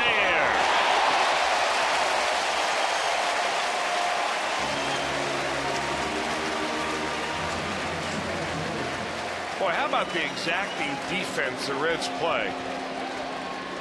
Unbelievable. He hits the fastball. We'll take a look at it on our Mazda pitch by pitch. They're going to pitch him away, trying to make him go the other way. Fastball outside, go out there one more time, and wow. That ball up, almost probably off the plate a little bit, almost through the wickets.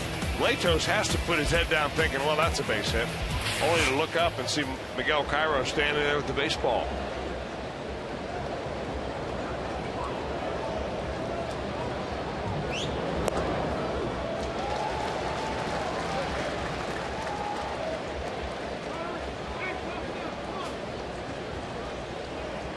Garrett Jones has struck out swinging twice tonight. Latos has 5 of those. All 5 came in the first 4 innings. Popped up, should be out number 2. Great pitch there. Change up. Good call by Ryan Hannigan. You know, you really never see Matt Latos shake his head. He'll stand there and he'll stare at the catcher. And if he stares long enough, the catcher will put down a different sign. The catcher in his case is always Ryan Hannigan. I think for the most part he's allowed Ryan Hannigan to call his games. Very astute catcher, studies the scouting reports, knows the hitters. That was a great call right there.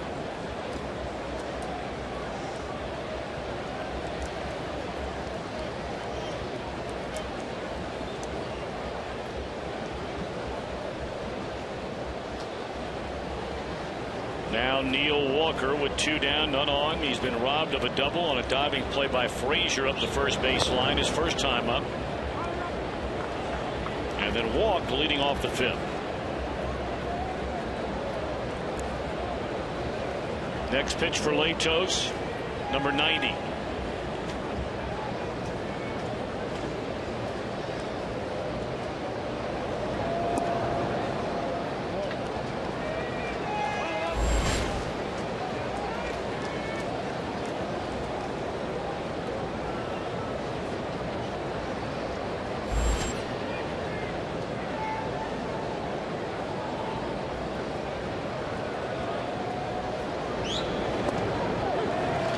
That's a dandy there. 2-0 breaking ball.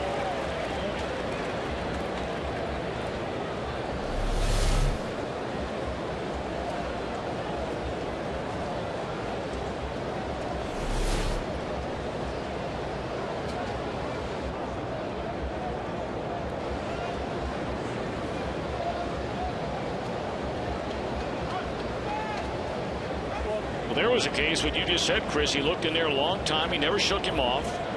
Was almost waiting, and Hannigan said, come on, throw it. Well, you know, there are some batters that will anticipate a pitch based on how many times you shake your head. What I mean is, what you think is a fastball count. If you shake once, it's a curveball. If you shake twice, it's a changeup. So he decided a long time ago he just doesn't shake at all.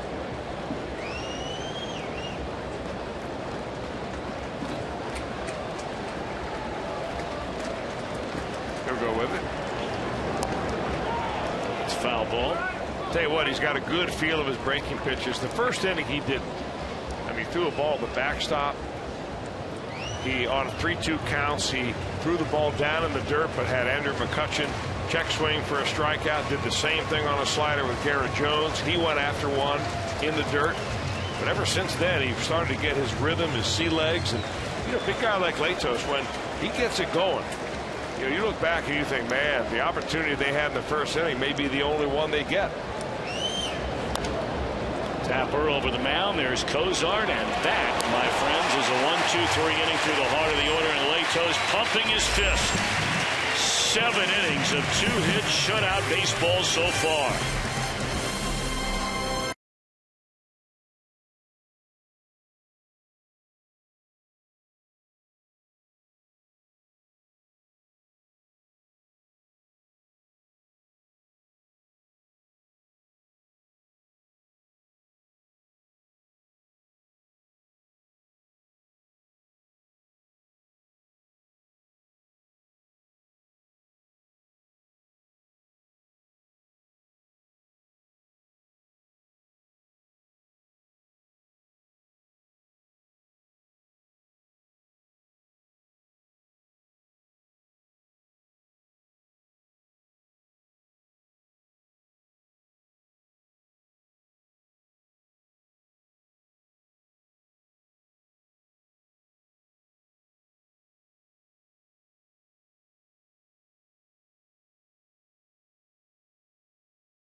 The Reds with you by subscribing to MLB.tv today. Baseball everywhere. And join us this Sunday for pregame action at Reds Live.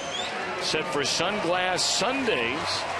100 folks will receive free sunglasses courtesy of Fox Sports Ohio and the Ohio Department of Public Safety, reminding you to drive sober or get pulled over.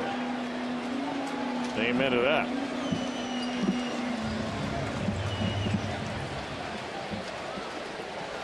Well, what a beautiful take me out to the ball game rendition they had here in between innings a moment ago, celebrating my dad's birthday, his 70th birthday, and they've been counting down for Marty Brennaman's 70 greatest calls in his 39 years as a Reds broadcaster. That one popped up into right by Cairo, 1 out. But many, many years ago, clearly over at the old Riverfront Stadium, Marty and Joe Nutsall did their rendition of Take Me Out to the Ball Game, just the two of them sitting in the old broadcast booth over there. I mean, this entire place was standing and cheering after they ran that. The two of them gave each other a big kiss at the end of it. It was great stuff. Don't get any ideas.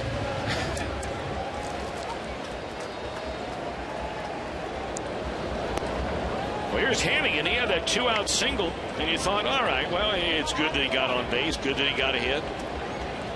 And, of course, good that the pitcher was going to go ahead and get cleared out of the way to bat in that bottom half of the 5th inning. And then, wham! Latos, a home run to the front row and left center field. Deep in the hole, Barmes. Pretty slick play right there by Clint Barmes. Boy, that's one of the better plays you'll see by a shortstop. I mean, he ends up in foul territory by the time he stops his momentum after this.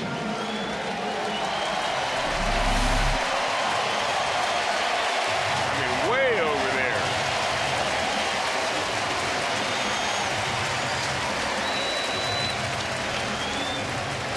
so sure even right now whether Garrett Jones actually kept his foot on the bag. I guess he did. Big round of applause for Matt Latos as he gets introduced.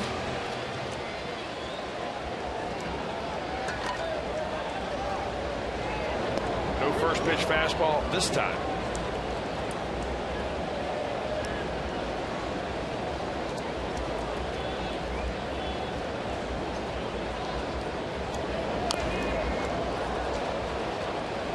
Fouled that one off his left front foot. He's limping out some of the pain. Here's that home run in the 5th. First pitch of the inning. I mean, right down Broadway.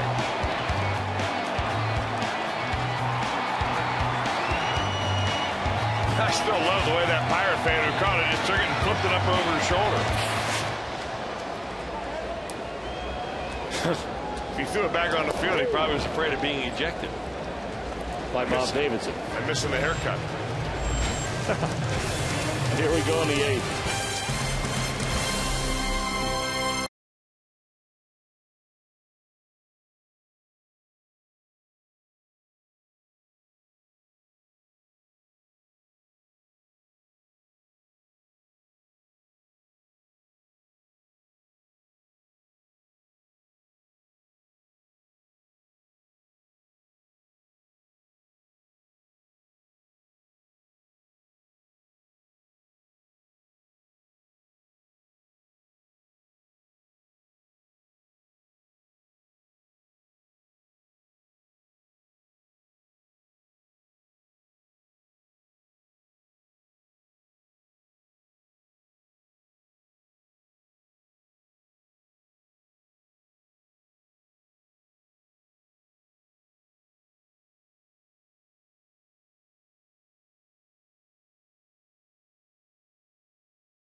By Kings Honda, the Kings Auto Mall. Visit KingsHondaUSA.com. And of course, tonight we'll have the coverage of my dad getting his head shaved. All right, the results from our Meyer text poll, and apparently most of you agreeing it should be the Cowboy. Although look at Chris Welsh garnering the second most percentage. Barely edging out Tom Brenneman. Win a Fox Sports Ohio Meyer prize pack. Text Meyer, M-E-I-J-E-R, to 37664 to be entered. How did Jim Day not get on that list? Because he has already gone on record as saying that he will do it if the Reds win the World Series. Cowboy says no, no. And then Seg Dennison there behind him. Of course, Seg is getting a crew cut. And Dave Yiddy Armbruster, the producer, sitting to the left there of your screen, sitting behind my dad, he is getting his head shaved. Bill Cunningham from WLW Radio put all those guys up to that. All right, but more important matters as the Pirates bat in the 8th inning. Reds 3, Pittsburgh nothing. Latos has allowed 2 hits. A single by McCutchen in the 4th. And a single by the pitcher, Wandy Rodriguez.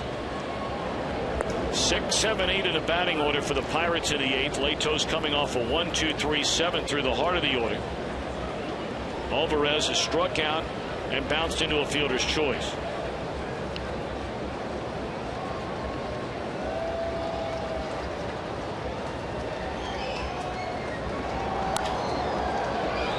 This one will get into center field. And you wonder how long it will be. In fact, there are bodies already beginning to get loose in the Reds bullpen. They've got the left-hander Sean Marshall and recently acquired Jonathan Broxton, the right-hander. That's a pretty good setup punch right there. Both guys who have closed in the past. You know, Dusty Baker recognizes this is a big game. You win the first game of the series. It's huge when a team is chasing you. He knows how tight his bullpen has been. There's no reason why he feels he ought to push Latos past the point where he's going to end up giving it up. Straight up in the air. Boy, Barajas was thinking about making it a one-run game on that cut. Got a first pitch fastball, and it's a first out of the inning. Got a quarter of an inch difference. So now Barmes, who's fly to right and bounced into a huge double play in this game, they're going to take him down. For a pinch hitter, we mentioned his name earlier, their backup catcher, Michael McHenry, is going to bat for Barmes. And Chris brought up earlier, this guy, he'll hit you a home run now. He has 7 of them in the last 20 games and has 10 overall this year. He's got the only player in this league that has a better home runs per at bat, or how many, you know what I'm talking about, ratio, is Ryan Braun. And of course he doesn't rank because he doesn't have enough at bats, but that's how frequent he goes deep. Short arms, very powerful stroke, likes the fastball, inner plate.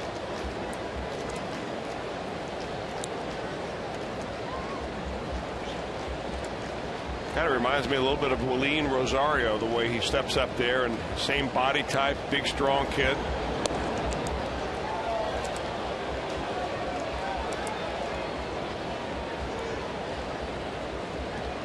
Pitcher spot is due up next, and currently standing in the on-deck circle is left-handed batting Alex Presley.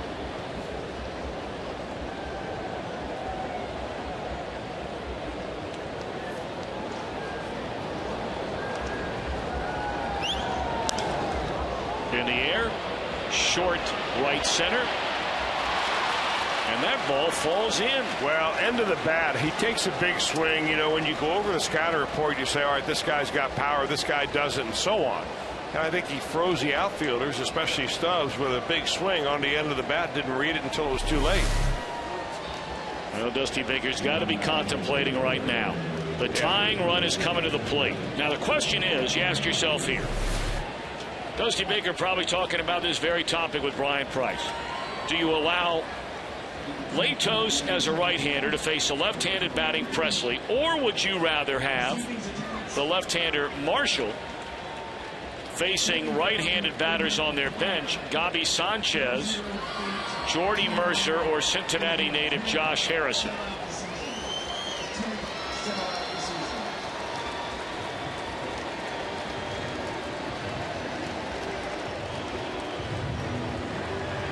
Where in Cincinnati, USA is Jim Day. Stay tuned to Fox Sports Ohio and follow him as he visits Cincinnati, USA's attractions and events.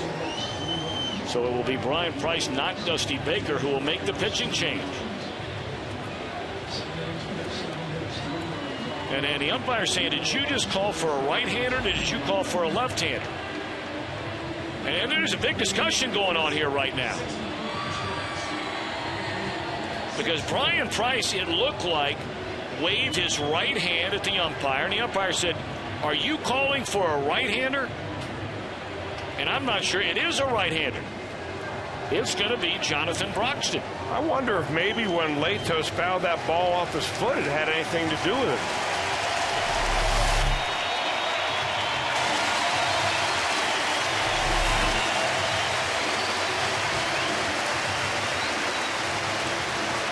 Doesn't seem like it. They're just going to bring in a fresh arm. So fresh, he's only in the second game with the Reds. Well, it's quite an effort tonight by Latos in the opening game of this series.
Pirates have as many hits here in the 8th through 3 batters they had in the front 7 against Latos. And now on the pitch, right-hander Jonathan Broxton making his 2nd appearance as a Red since coming over from Kansas City. And the batter is going to be Gavi Sanchez, who just came over to deal from the Marlins. First pitch fastball in there at 94 strike.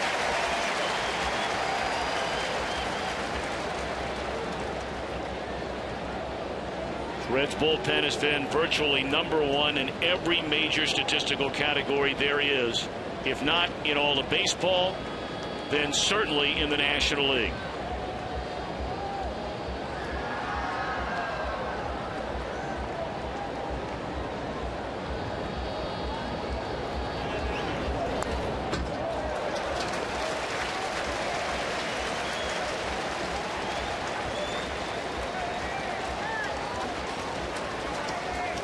Well, you get 2 fastballs in there for quick strikes against a pinch hitter, and all of a sudden you've got a whole bunch of options looking you right in the face of your Jonathan Broxton. Of course, Gavi Sanchez was among the best rookie players in all of baseball last year with the Marlins. He had an excellent season. But this year did not play well, was sent down to the minor leagues for an extended period of time. Was recently brought back up before the Marlins traded him to the Pirates.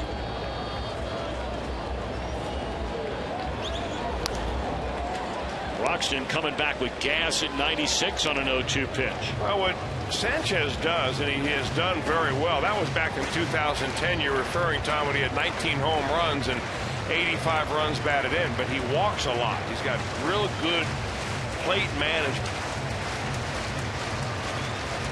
Not necessarily just a pure slugger, but a guy that normally puts the ball in play.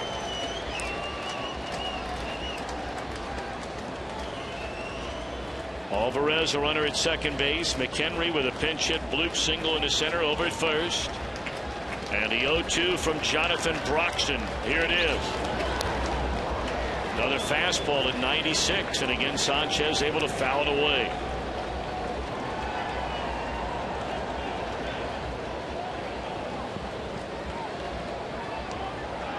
I mean, Broxton went from a setup role in Kansas City, became the closer, where of course he started for a number of seasons in that role with the Dodgers.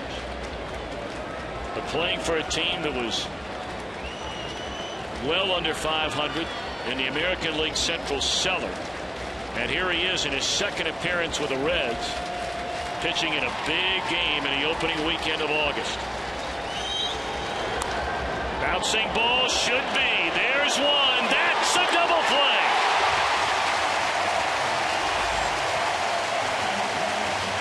Jonathan Broxton slams the door in the 8th. Reds come to bat in the bottom of the 8th. Still pitching a shutout.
Dog play of the game. Big one in the 8th. Third double play the Pirates have bounced into tonight.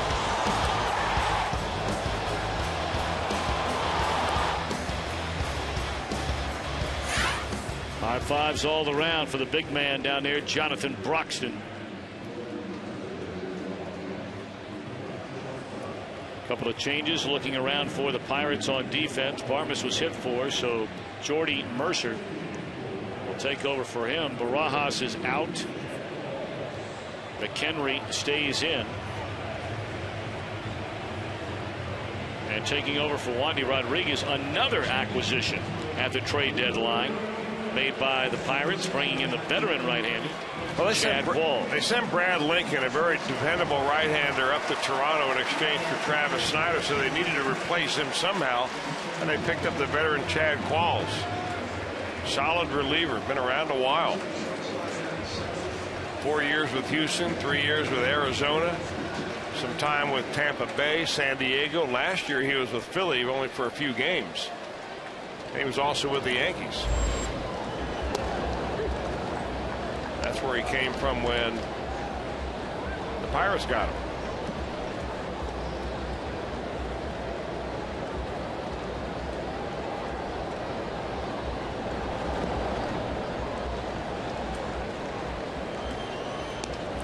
An excellent start tonight by Wandy Rodriguez, and you know we've seen in the past. You can understand why the Pirates would want to bring this guy in.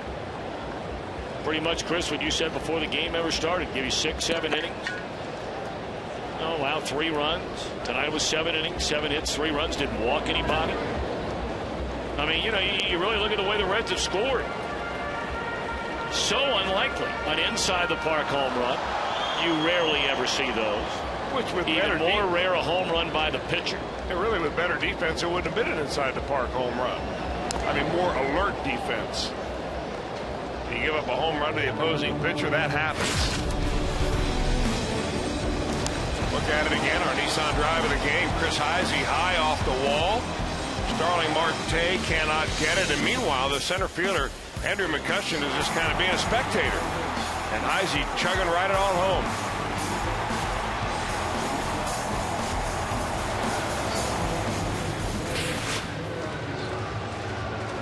Nearly 41,000 on hand here tonight.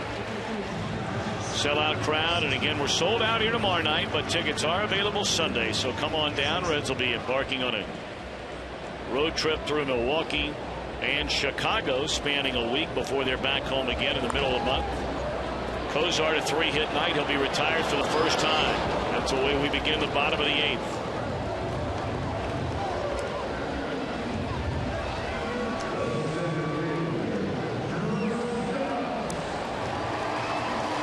Drew Stubbs, 1 out of 3, singled his last time up.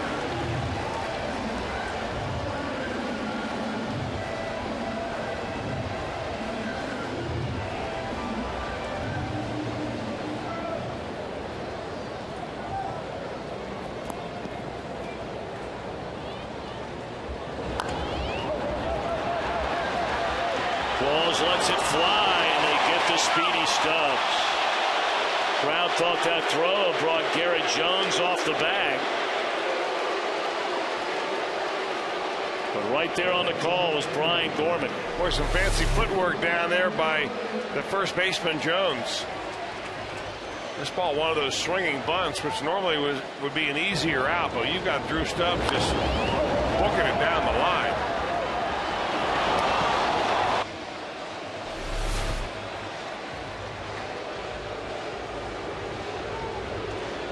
Dusty didn't go onto the field, but he went all the way down to the first base side of that dugout to let Brian Gorman have it. You know, part of that probably just to keep his team on the edge, knowing that every little play means something in a game like this, and keep the intensity going for one more inning.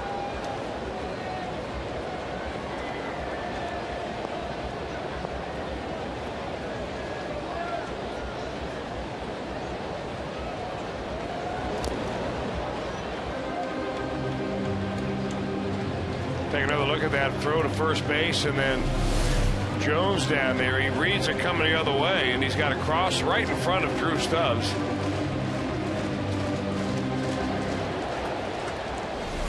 Brian Gorman got it right. Normally does.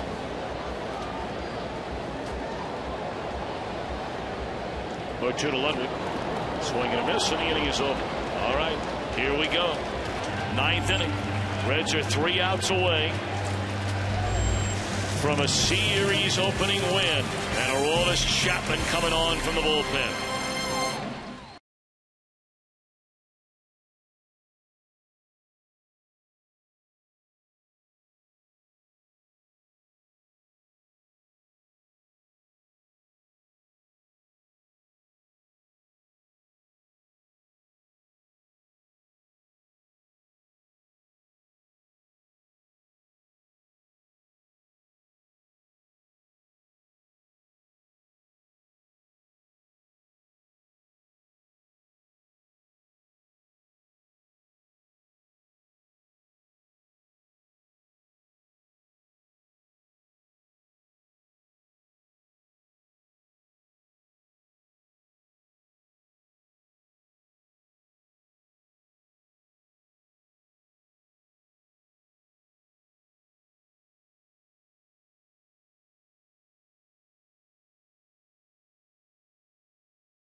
The main man electrifies a crowd every time that bullpen gate opens, and it's a save situation knowing that Aroldis Chapman is coming into the game. A couple of changes on defense for the Reds. Jay Bruce comes on to play right field, and moving from right to left field is Heisy taking over for Ryan Ludwig. Matt Latos 7 1/3, 4 hits, no runs. Jonathan Broxton came on in the 8th inning with 2 on and 1 out. Induced a double play ball to end that inning. And now Aroldis Chapman tries to finish off a 3-0 lead into a 3-0 win. His last blown save was in the final week of June. Well, he had a string of blown saves there, and it was the Pirates that got him on that bad scheme of blown saves. They got to him in one ball game, and he went down for a few games. That was about the time when Chapman was really throwing nothing but fastballs. But he's got the top of the order. Not an easy thing to do here in the 9th, but a 3-run lead. Fastball high. We've talked about it with Chapman. I mean, the numbers are just astounding, especially inside the National League. 42 games, 46 1/3 innings, has allowed 1 earned run against National League opponents. 1. National League opposition batting 103 against him. And overall, in the 17 appearances since that last blown save against Minnesota on June 24th, he's 15 out of 15 in save chances without allowing a single run. 35 strikeouts in 16+ innings. 2-1 on Marte. Will be followed by Snyder and McCutchen.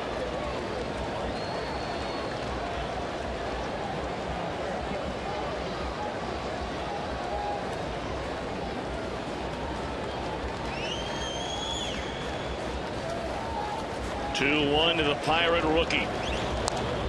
2-2. Chapman today named Major League Baseball's Delivery Man of the Month for July. It recognizes the most outstanding relief pitcher during each month of the regular season. So he won it for all of Major League Baseball.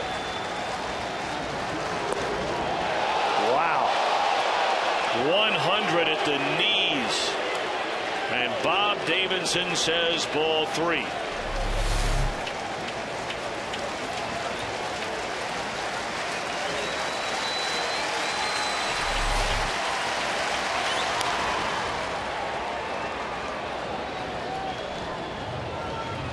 So you can tell this Marte not afraid of a fastball now. Well, you know, you make it to the major leagues by being able to hit the fastball. You stay in the major leagues by being able to figure out the breaking ball. And they'll tell you that he's got a quick bat. There's no question about it. 3-2 on Marte. And again, he's chasing that gas and making contact. I mean, he's right on it.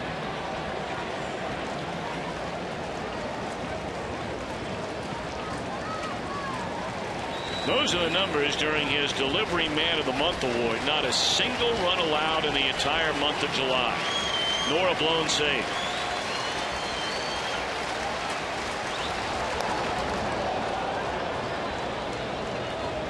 Marte checked his swing there. The bat made contact. We'll do it once more.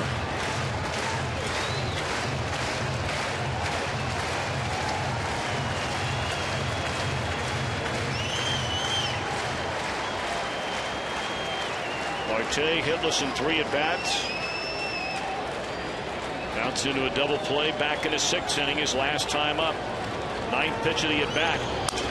Broken bat roller to Roland. Charges, throws, got him. Well, the advantage of throwing as hard as Aroldis Chapman is that you have to start your swing so soon that you end up chasing pitches that are marginal or out of the strike zone. And in that at bat, Marte probably chased at least 2, maybe 3 pitches that would have been balls had he simply let them go. Well, you've got to decide quick. But now the left-handed batting Travis Snyder. He's walked, stolen a base, and twice bounced out to Miguel Cairo.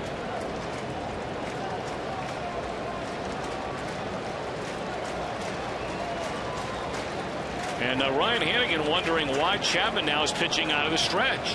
Aroldis Chapman is one of the few closers that pitches out of the windup, unless of course somebody's on base. And you saw Hannigan step off to the right-handed batter's box and say, hey, do you know you're pitching out of the stretch? Well, that was 100. So he doesn't lose anything out of the stretch anyway. But it does make you wonder a little bit, doesn't it? I mean, we're so used to watching Chapman working out of the windup. It does make you wonder. Yeah, maybe he just didn't feel comfortable. Maybe he felt like he was getting too long in his delivery going out of the full windup. Oh. Yeah, you're right. It took a little off.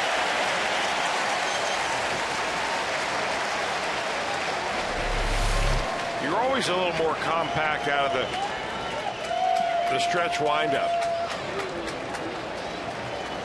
But he keeps it together so well. Look at that long stride way out over his right leg. See you later. 101. 101. I mean, not just 101, but 101 with action. And a big long stride that gets him so much closer to home plate. That 101 is effectively about a 105 right there. Because of his stride and because how close he is to home plate compared to most other pitchers.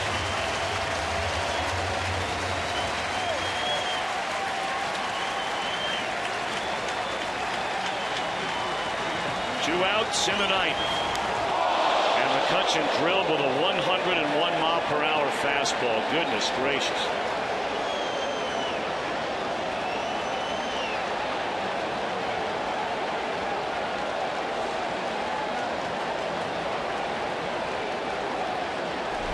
I'm not sure where it got him. Oh, and the left arm looked like just underneath the shoulder. Yep. Okay. Wow, that got hurt.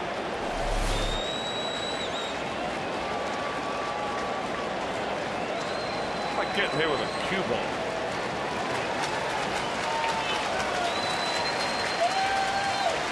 All right, now the batter, the left-handed, hitting Garrett Jones, and it's strike one. 40,829 for the top two teams in the National League Central. Reds began this game with a 3.5 game lead. Latos, Broxton, now Chapman trying to finish off a 4-hit shutout. A strike away.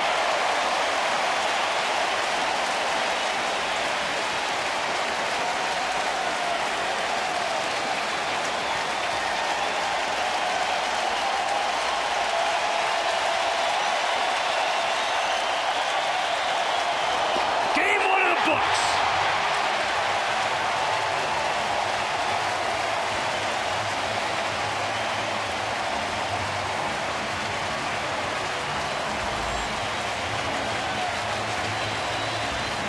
Oh my, what a dominating effort by the trio of Latos.